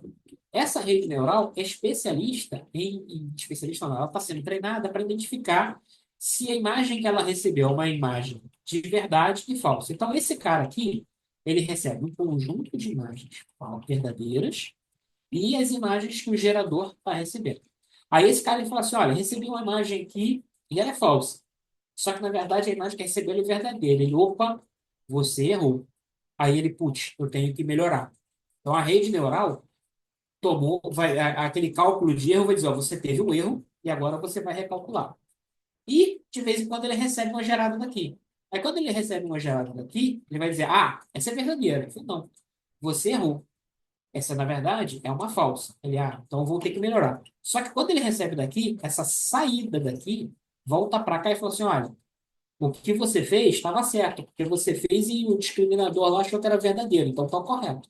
Aí ele vai e faz de novo. Quando chega lá de novo, esse cara aprendeu um pouco, ele fala assim, opa, essa aqui eu já tinha visto, eu achei que era verdadeira, mas ela é falsa. Ele joga que é falsa. Aí ele pega esse falso, para ele é benefício, beleza, aprendeu direitinho. E ele pega esse falso e joga para cá, olha, melhora isso aí. Porque... Então, essas duas redes, elas ficam se treinando. Então, o gráfico dessa rede não é igual aquele que a gente viu da outra, que ele vai descendo e vai ficando a acurácia dele. A acurácia desse cara vai ficando loucaça, porque ele, na verdade, são acurácias de duas redes que vão brigando entre si. Então, a medida de acurácia desse cara é de outra forma. Mas essa aqui foi a ideia que gerou, hoje em dia, ChatGPT e companhia. Tá? E, aproveitando, falando de ChatGPT, a gente vai falar um pouquinho dos algoritmos de modelos de linguagem. Tá? Os modelos de linguagem começaram lá em 1967. Em 98 ali, aquela rede neural recorrente que vai entrando, ele foi criado ali. Mas a rede neural recorrente ela tem um problema e ela, com o tempo, ela vai esquecendo a primeira palavra que entrou, o primeiro valor que entrou. Então, ela não era muito boa para dados com séries muito longas de dados. A LSTM, é Long Short Term Memory, acho que é de cabeça, não lembro de cabeça, melhorou isso um pouco. É utilizada também para previsão de tempo, ações e tudo mais. Mas a coisa começou a ficar boa quando, em 2017, saíram os Transformers. Os Transformers foi um modelo de rede neural para dados de textos criados pelo Google, no artigo do Google, vou falar mais dele para frente. E esse cara deu origem ao BERT, que é um modelo de rede neural baseado no Transformers do Google, e o GPT, que é o da OpenAI, que nasceu em 2018. Aí, em 2019, tivemos lá o GPT-2, tivemos o Roberto, o XR Next, 2020, GPT-3, 2021, o GPT-3.5, que aí esse aqui foi utilizado como base do primeiro chat GPT. Isso aqui, lembra, quando eu estou falando para vocês de GPT, é só a rede neural. O que que é uma rede neural? O que que é um modelo de rede neural?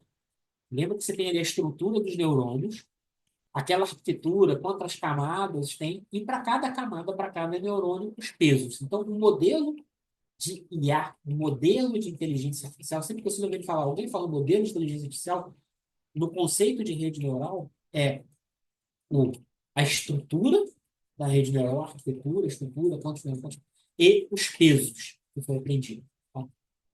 Já o ChatGPT é um software, é um produto que tem uma interface web, que tem um monte de coisa ali por trás, mais o modelo do GPT. Ele tem uma rede neural ali do GPT. Em 2023 a gente teve o Llama, que é do Meta, vou falar mais dele. Falcon, Lima, e são outros. O Palm também era do Google, agora já virou Gemini, que é o novo. O Bard é a mesma coisa. O Transformers. O que é o Transformers? Tá? Além de ser um excelente desenho dos anos 80, que virou uma série de filmes que foi piorando, mas o primeiro ainda era muito bom. O algoritmo, o artigo do Google criou o conceito de Transformers, é o Attention is all you need, ou seja, atenção é o que você mais precisa, só o que você precisa, e ele criou esse conceito de atenção, que é o quê? A partir do volume de dados que ele entra, ele tem ali blocos de rede neural que são especialistas em identificar daquele conjunto de dados, no caso um texto, quais são os pontos mais importantes onde ele deve manter a atenção, para que ele não esqueça e não perca o contexto ali. Então, esse cara, ele basicamente ele tem duas redes neurais, tá? Uma encoder e uma decoder. Então, a encoder vai encodar, né, vai codificar os dados de entrada num padrão numérico, em numéricos, que são os filtros que ele identificou, e o decoder vai pegar esses valores numéricos e decodificar na saída que a gente quer. Então, por exemplo, aqui, eu posso ter uma entrada que é o Hello World, então eu vou ter o Hello World, pede, porque geralmente eu tenho lá é, 1.000 parâmetros que vai estar entrando na minha rede. Ou seja, ele espera 1.000 parâmetros. Se eu só tenho 3, eu tenho que completar os outros com espaço em branco. No embeddings, ele vai virar uma penca de números e depois na saída ele vai colocando. Ele tem algumas tags, tipo assim, esse aqui é o início, esse aqui é o final, esse aqui é só espaço para completar. E o que são os embeddings? Embeddings é algo interessante.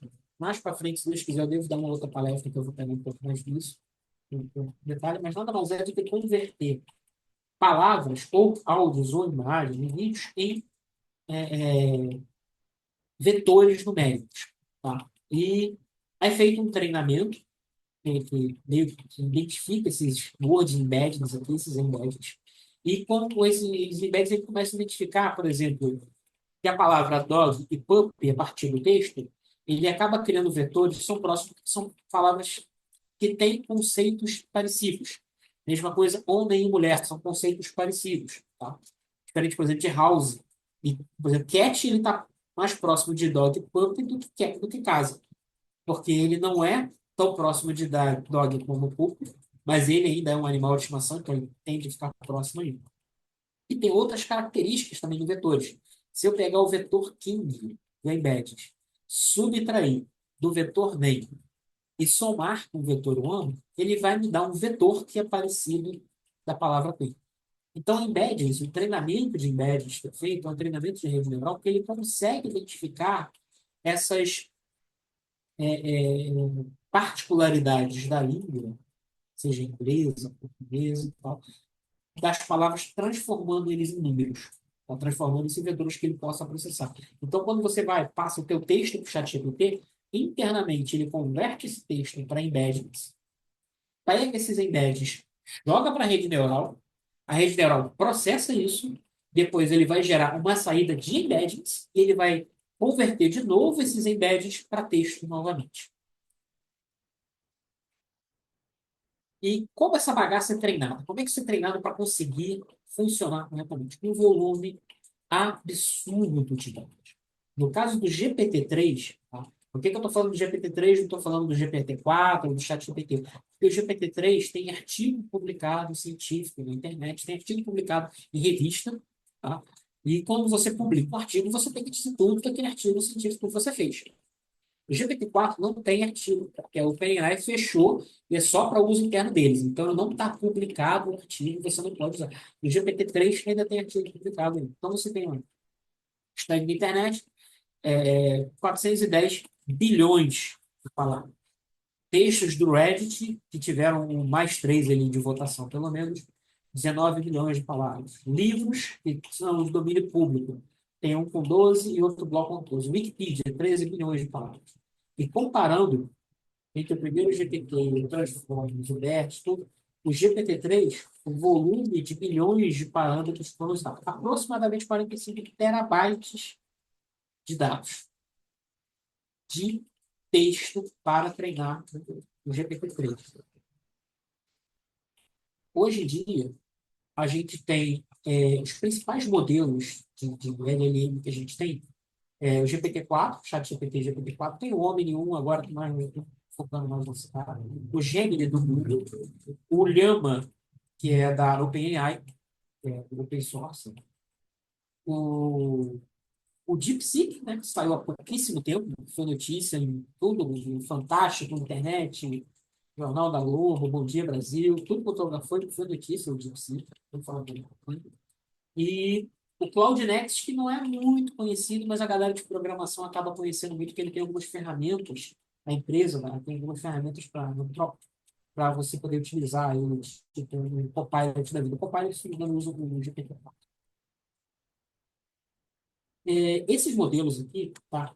A maioria, o GPT-4 e o Gemini e o Cloud são modelos fechados.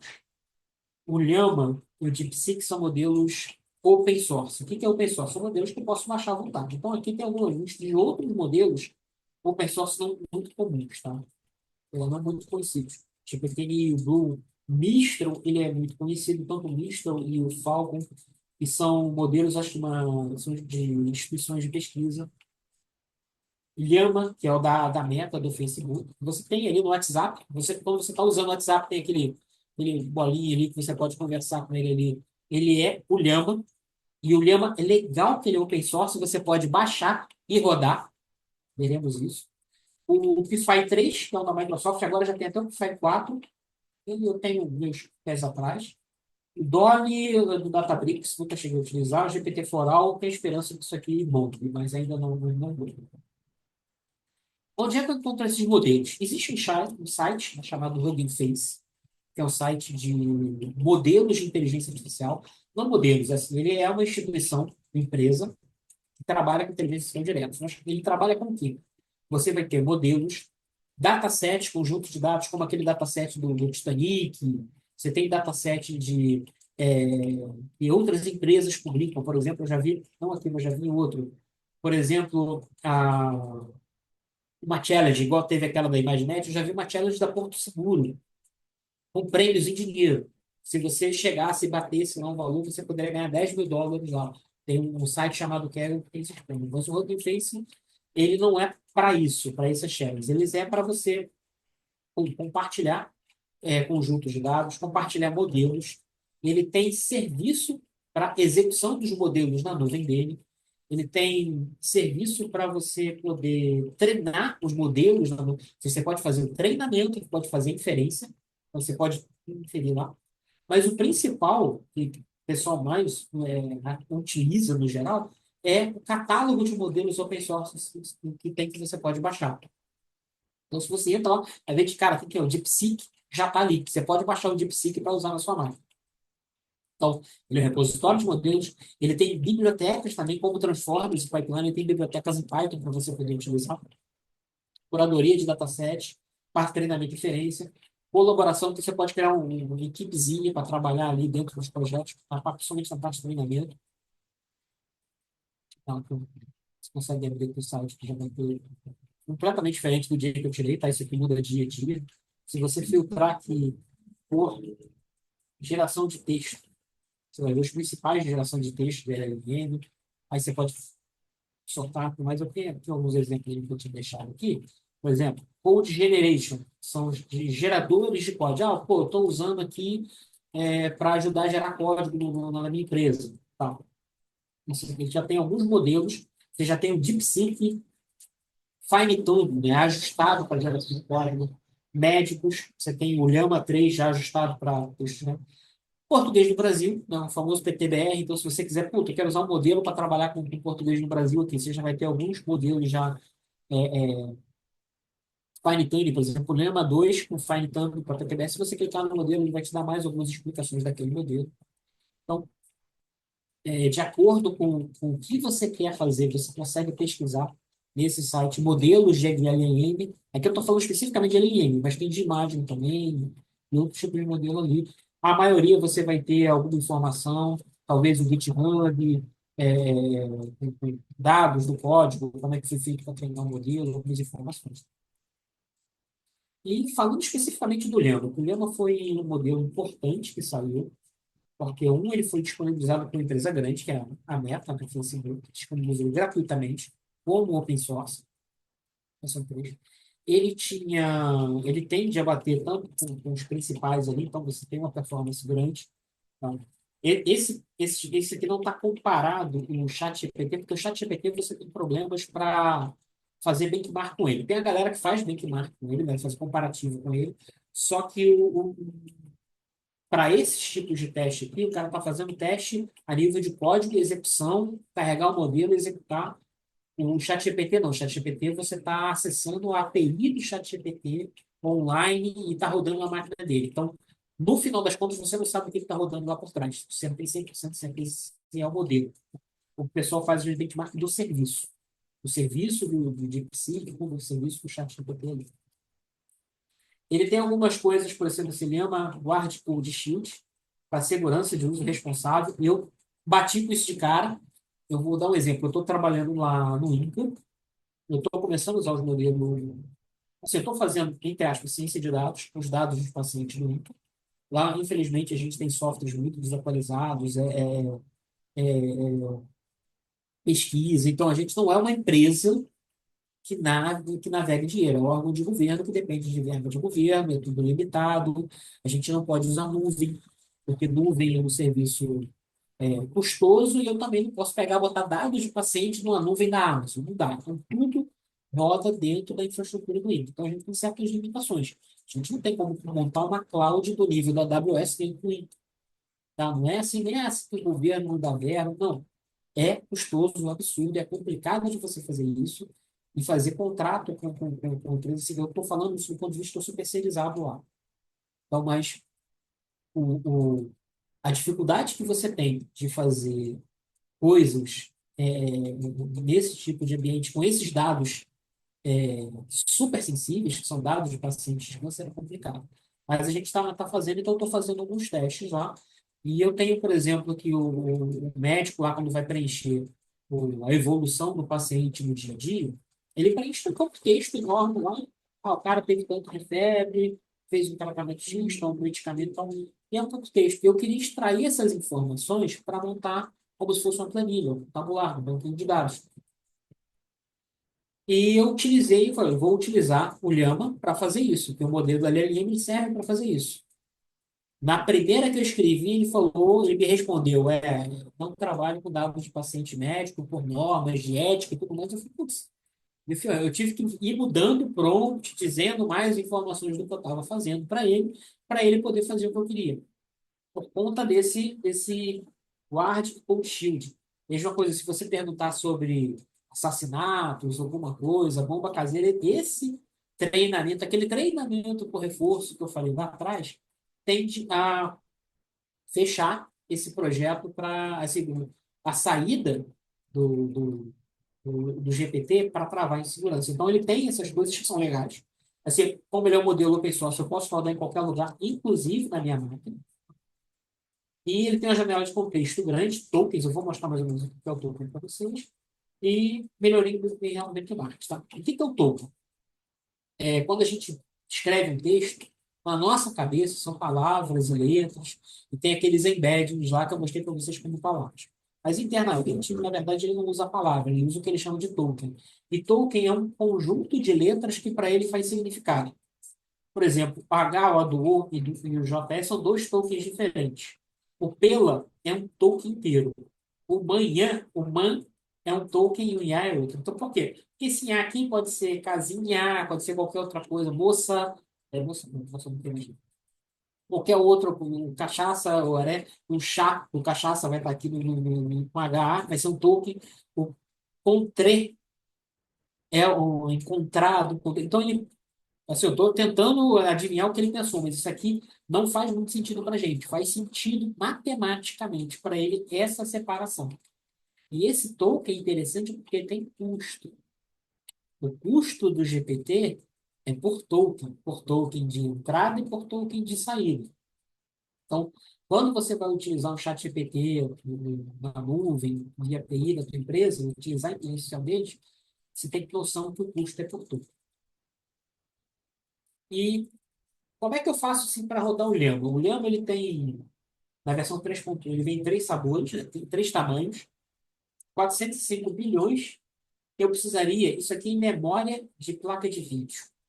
Eu precisaria de uma máquina com 450 gigabytes de memória em placa de vídeo. Ou seja, isso não roda numa máquina só, ou não roda uma placa de vídeo vai ter, às vezes, a mais cara, 32 gigas, assim, acessível para o consumidor final, tá?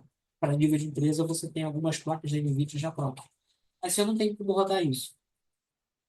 E o Llama 8B, que é 8 bilhões de parâmetros, isso aqui é 8 bilhões de parâmetros, assim, ele é um pouquinho inferior de conhecimento.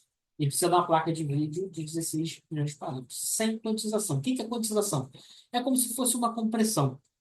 Tá? Eu vou comprimir os valores lá numéricos para 28. 28 é um número inteiro que usa 8 bytes. Ou um número inteiro que usa 4 bytes. Então, se eu pegar o modelo Llama 8B com quantização 24, eu consigo rodar na minha placa de vídeo que só tem 8 GB. Então, eu consigo rodar esse modelo na minha máquina aqui. E por que que o DeepSeek fez o sucesso que fez? O DeepSeek é o seguinte. Lembra que eu falei que os tokens têm preço? O OpenAI teve um custo de treinamento estimado do ChatGPT 78 bilhões de dólares. O DeepSeek fez barulho porque ele custou 6 milhões no hardware inferior, que a China não pode usar as placas top da NVIDIA. Então, isso aqui já foi, opa, como assim? Você não pode usar hardware top, você gastou 6 milhões e você treinou um cara que é no mesmo nível do OpenAI. Beleza, achei legal.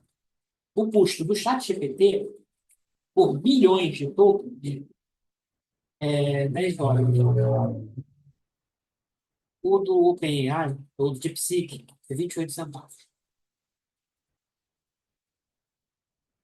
O OpenAI, isso aqui, o OpenAI o O1, é o que faz raciocínio.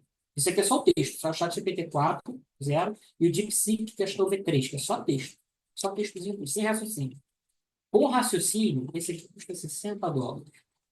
Na verdade, é 15 dólares por milhões de input e 60 de output. Tokens de output. Eu estou considerando só a saída aqui. Esse aqui custa 2,19. Essa não é porque. E aqui tem os links dos preços, vai pegar, não sei se já mudou, talvez tenha caído de preço, tá? Tem um mês mais ou menos que eu montei esse slide para uma outra palestra que não tem empresa. Então, esse foi o grande tchan do DeepSeek ter rodado. Ele caiu o preço porque, ele conseguiu ser treinado em hardware menor. Isso aqui impactou nas ações da NVIDIA. E isso aqui impactou nas ações da OpenAI. Junto com isso aqui. Então, não só o custo de treinamento e o que é legal disso aqui. Eu lembro que o OpenAI, eu falei assim, o GPT-3 teve artigo publicado, o GPT-4, nenhum desses tem artigo publicado científico.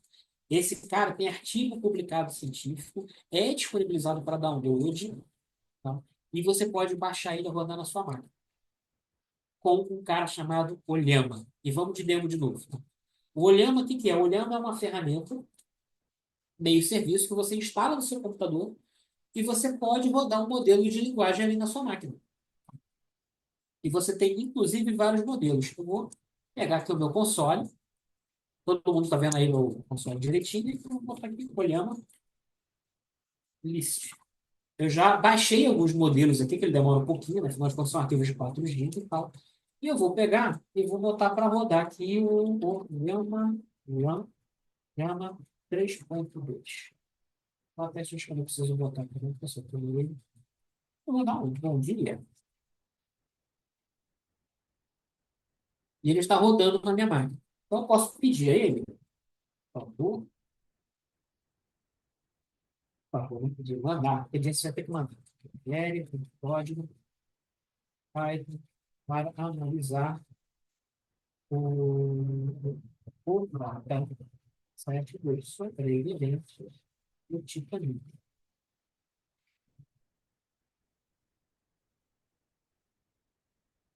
Ele começa a gerar o código para mim.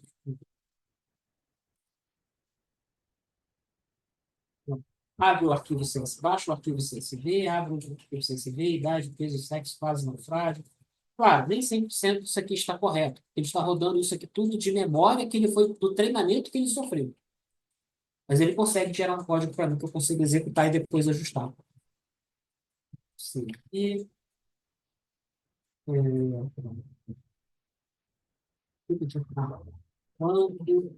foi a primeira aparição do Homem-Aranha, que afinal de contas eu sou nerd e atrás de mim tem um monte de quadrinhos. Não são livros, são quadrinhos. Tem livro tanto na maioria, é tudo revista de quadrinhos.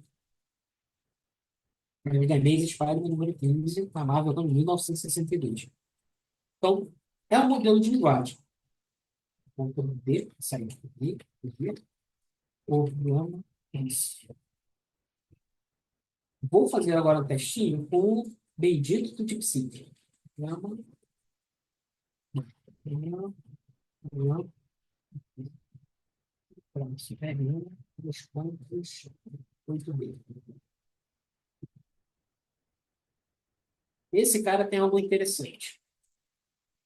Ele demora um pouquinho para carregar porque ele é maior do que o outro, tá vendo? O outro tem 2 gigas, esse aqui tem 4.9. Para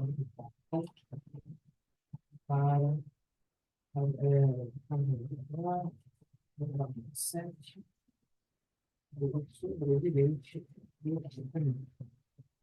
Por que esse cara tem algo interessante? Ele começa com think. Ele tem um conceito de raciocínio. Então, ele abre uma tag think, ele começa a pensar em inglês, falando pensando em voz alta, né? Porque eu estou conseguindo ver o que ele está pensando. Ele começa a pensar no que ele vai precisar. O usuário pediu código Python para analisar os.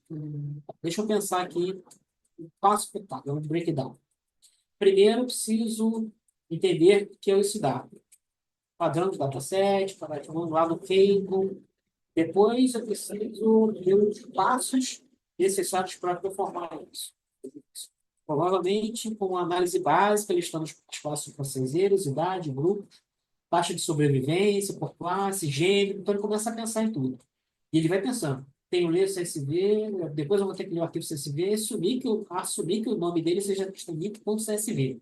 Então, ele vai pensando. Quando ele termina de pensar, quando ele termina de entender, ele vai ler. Abaixo, um exemplo, ele começa a gerar um texto, saída para mim em português, porque eu fiz a pergunta em português. Mas o pensar, ele pensou em inglês. Ele foi treinado todo com inglês.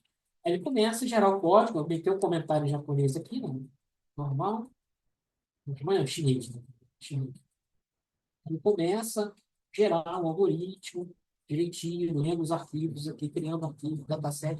Então, eu consigo rodar esses modelos offline. Por que que isso é importante? Por que que isso é importante eu rodar isso offline? Tá? Por exemplo, se eu rodo eu posso usar o DeepSeek na nuvem deles? Posso. Vou ter que pagar uma taxazinha ali para usar, por exemplo, do ponto de vista de desenvolvedor. Estou fazendo uma aplicação que vai usar o modelo deles. Eu posso contratar o serviço deles, fazer acesso a esses dados e utilizar. Só que toda vez que eu fizer uma consulta, eu estou enviando os meus dados para eles. Tá? O pessoal fala assim, com o DeepSeek você está enviando dado para a China. Sim, estou enviando dado para a China. Se eu usar o OpenAI, eu estou enviando os dados dos Estados Unidos. Se eu só escolher quem vai estar olhando teus dados. Tá? A diferença, todo mundo vai estar olhando teus dados. A diferença é essa. Mas a grande diferença está, no caso do DeepSeek, eu posso baixá-lo e rodar na minha infraestrutura. E não tem só o DeepSeek. Tem um outro cara aqui, que é esse Quen, que foi também disponibilizado, ele não fez tanto alarme, mas ele tá tão bom quanto o DeepSeek e ele é do Alibaba, que é dona da AliExpress e companhia. Também fez um excelente modelo de linguagem, eles são muito bons nisso, tá? E tem outras empresas também. Se eu for lá no site do Olhamo, isso só do Olhamo, tá? Assim, eu tenho alguns modelos lá que eu consigo baixar. Então, quando eu quiser baixar o modelo, deixa eu eu tenho o DeepSeek, o Llama 3, o Mistral, que também é um modelo muito famoso, o Qwen, que é do Alibaba, o Gemma, que é do Google, que é uma versão um pouco mais simples daquele do Google Assistente hoje em dia, lembra do Facebook, que faz da Microsoft, o Encoder, que é específico para geração de código. Então, eu posso pegar esse cara, aí eu posso escolher aqui pela tag dele, viu? Por exemplo, o último dele usa 4.7 GB. Então, tu precisa de uma placa de vídeo de 4.7 GB. Ele tem modelo de 32 que precisa de uma placa de vídeo de 20 GB de memória. E, às vezes, no meu caso, aqui no notebook, não tem como. Então, você pode ver a quantização também, que é aquele lance de você pegar e dar uma comprimida nos valores do modelo, que às vezes pode ter um modelo maior, quantizado para um valor menor. E eu consigo, assim, rodar esse cara localmente. No meu caso, que eu tenho dados de pacientes, rodar isso localmente é uma necessidade. Eu não posso pegar dados de paciente e colocar lá. Então, se eu quiser tratar esses dados da evolução do paciente aqui, eu preciso rodar esse modelo localmente. Então, o DeepSeek, apesar de toda essa polêmica de ser da China e tudo mais, ele tem artigo publicado, o modelo é disponibilizado para download, o modelo que eu falei para vocês é a arquitetura da rede neural, mais os valores dos pesos que foram calculados, e isso está disponível para baixar e usar, e não é só baixar e usar. Se eu for ver aqui no Hugging Face e procurar DeepSeek, deixa eu ver, foi um pouquinho. Agora, tem vários DeepSeek. Esses DeepSeeks que tem esse DeepSeek na frente, é a própria empresa DeepSeek AI que botou. Agora, se eu for ver aqui, tem esse DeepSeek que foi destilado do Qwen. O que é destilado? Eu peguei o DeepSeek e eu fiz perguntas para o Qwen e as respostas do Qwen, e peguei essas perguntas e as respostas e fiz um ajuste fino, um fine tuning no DeepSeek. Então, o DeepSeek estava treinado só com os dados do DeepSeek, agora ele também tem treinado com perguntas e respostas do Qwen. O que eu percebi quando eu usei o DeepSeek puro, as respostas do DeepSeek, por ele não entender bem português, não são muito boas. Mas o Qwen tem as respostas em português muito boas. Então, se eu pegar um destilado do Qwen, um destilado do Llama, eu vou ter respostas melhores.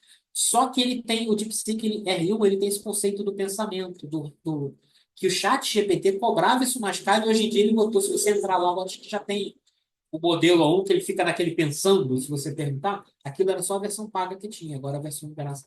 Você também tem o efeito da concorrência. Então, o DeepSeek é uma excelente concorrência para o chat GPT ficar mais barato, melhorar o serviço dele, não estar mais ali naquele conforto de ser o melhor. É, e sendo assim, isto fica muito feliz em ser útil a vocês, como diria o Andrew lá do Homem Bicentenário. E dúvidas, é o momento agora que vocês têm. Cara, muito obrigado pela atenção de vocês aí. E fiquem à vontade para perguntar qualquer coisa. Pessoal, se alguém quiser fazer alguma pergunta, pode abrir o microfone, fica à vontade. Se tiver com vergonha, pode botar no chat também que a gente lê. Isso aí. Mas é incrível, né? A concorrência faz bastante diferença, né? Vamos lá. Deixa Então, se eu, particularmente, né, que não sou uma das estudantes, fico vendo essas explicações, é muita informação, né? Muita preocupação, e aí é legal ver alguém com conhecimento trazendo esclarecimentos, é muito rico. Obrigada, Boinha. Não, pessoal, ninguém? Todo mundo conseguiu entender bem? Então, se vocês puderem, vamos abrir as câmeras aí, vamos tirar uma foto. Bolinha, se você puder deixar de compartilhar para a gente tirar essa fotinho, te agradeço.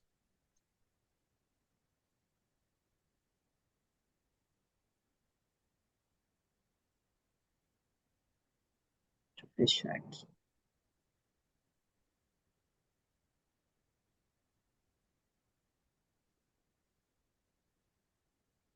Tá, vai, vou tirar foto então.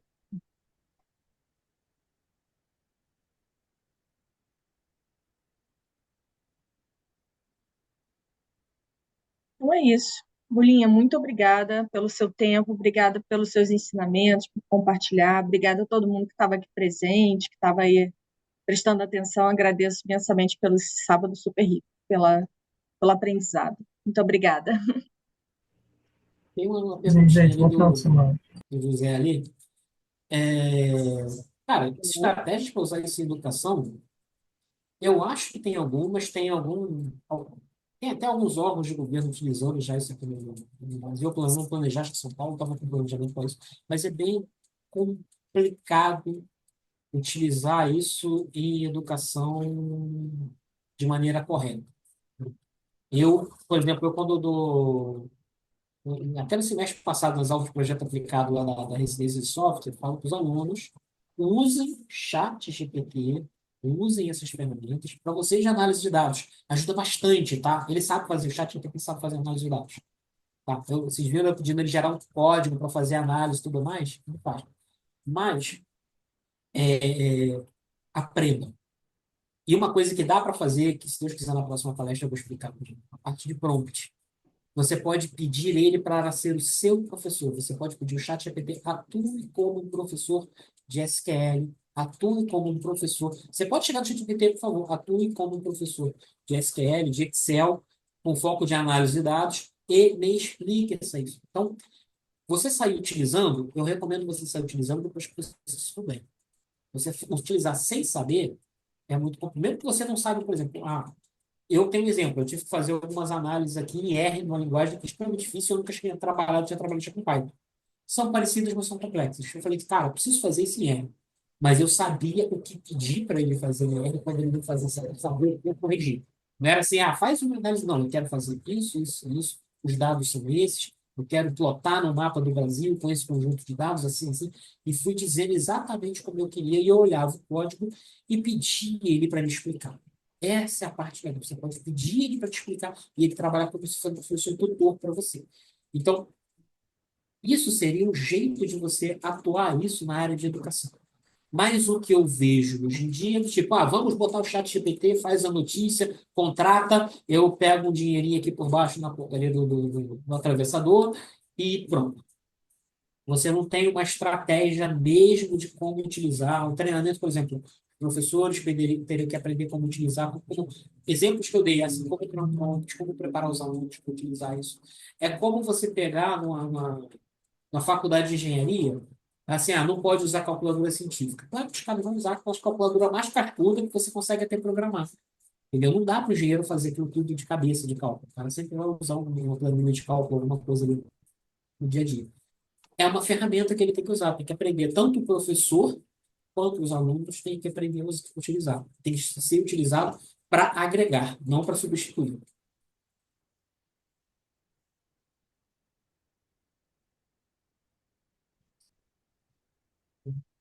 Não acho que vai acabar. Então,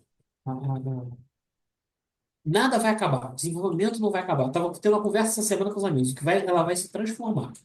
Um problema que tem, por exemplo, e principalmente para front-end, vai reconhecer isso de claro.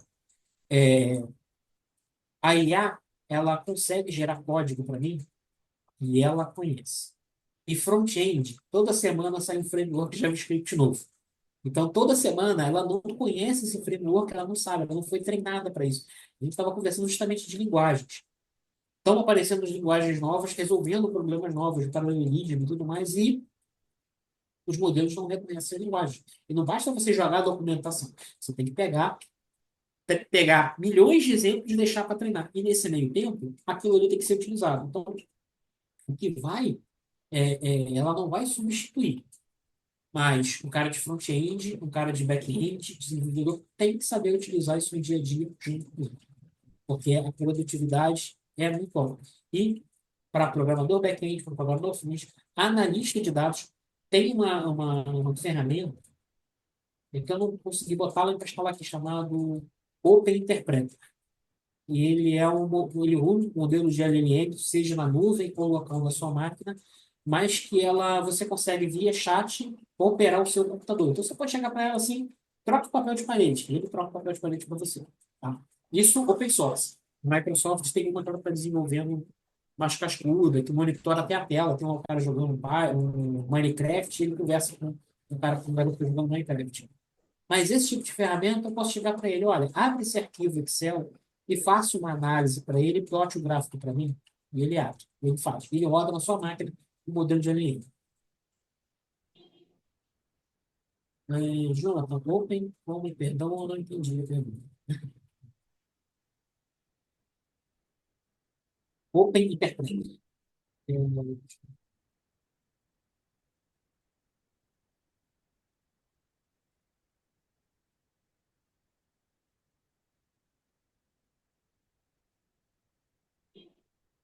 Desafio maior, cara, são os dois desafios. Eu vou te dar um exemplo. E, por exemplo, toda vez que você vê notícias de utilizar reconhecimento facial para identificar crianças em escola, identificar criminosos, qual é o problema? Esses modelos não são bem treinados, principalmente para pessoas negras. Então, toda vez que você vê isso, por quê? Porque você geralmente importa um modelo treinado de um local que não foi utilizado um conjunto de dados que representa a etnia da população local. Então, isso é um problema, conjunto de dados, para você poder treinar. E não é feito por maldade na maioria das vezes. É feito simplesmente por inocência. De às vezes, pô, o cara tem uma ideia, quero fazer aqui, vou pegar o conjunto de dados, faço, e pô, vai ser legal, funciona, e funciona. Porque o cara está testando ali com o conjunto de dados. Teve uma polêmica aí esses dias de uma empresa comprando, pagando R$ 500 para a pessoa vender os dados da córnea. Eu, tipo, o que que essa empresa está fazendo? Ela quer justamente, provavelmente, acho, eu não olhei a fundo, eu não olhei a fundo, mas pela minha cabeça o cara está querendo desenvolver algum algoritmo de autenticação biométrica por córnea, só que não tem quantidade de córnea suficiente para treinar. Ele precisa de uma quantidade de córnea absurda para treinar. Está comprando de pessoas. Mais uma vez, ele está fazendo ruim, alguma coisa ruim? Não, mas a inocência do cara de não perceber o impacto que eu está pagando para pegar o dado da pessoa, a pessoa não sabe o que quer. Então, às vezes, eu não acho que é maldade. Estou sendo assim, bem nice guy. Eu acho que é só a inocência das empresas que às vezes não terem a noção do que eles estão fazendo, do qual impacto que eles estão criando. Então, tem desafio de dados, tem desafio de. O grande desafio hoje talvez seja custo de processamento, e a gente viu que o DeepSeek não que tenha resolvido, mas já melhorou. Porque, por exemplo, eu não consigo rodar um modelo desse cascudo na minha máquina. Eu preciso pagar uma fortuna para a OpenAI para conseguir rodar um modelo desse. Ou seja, só empresas grandes que têm domínio dessa tecnologia. Só multimilionários que têm domínio dessa tecnologia. O que isso pode significar para o resto da população? Então, isso que o DeepSeek fez é importantíssimo do ponto de vista de comunidade científica, do ponto de vista de benefício para a população em geral. Não que eles estivessem pensando nisso, tá? Porque no final das contas o que se pensa é lucro, e você consegue lucro você diminuindo custos. Então, isso é um caso, mas concorrência também é bom por causa disso, gera também lucro para a gente. Mas pensem sempre que muitos dos benefícios de inteligência artificial devido aos seus custos, hoje em dia só tem alcance mesmo os grandes milionários, as grandes empresas, Amazon, Google, Meta, Twitter, com Musk, companhia, e o Microsoft. Eu não estou sendo político, não estou sendo nada aqui, eu estou sendo simplesmente realista do ponto de vista. Tá? A minha única preocupação é essa. Tá? Mas eu fico feliz que tem pesquisa correndo atrás.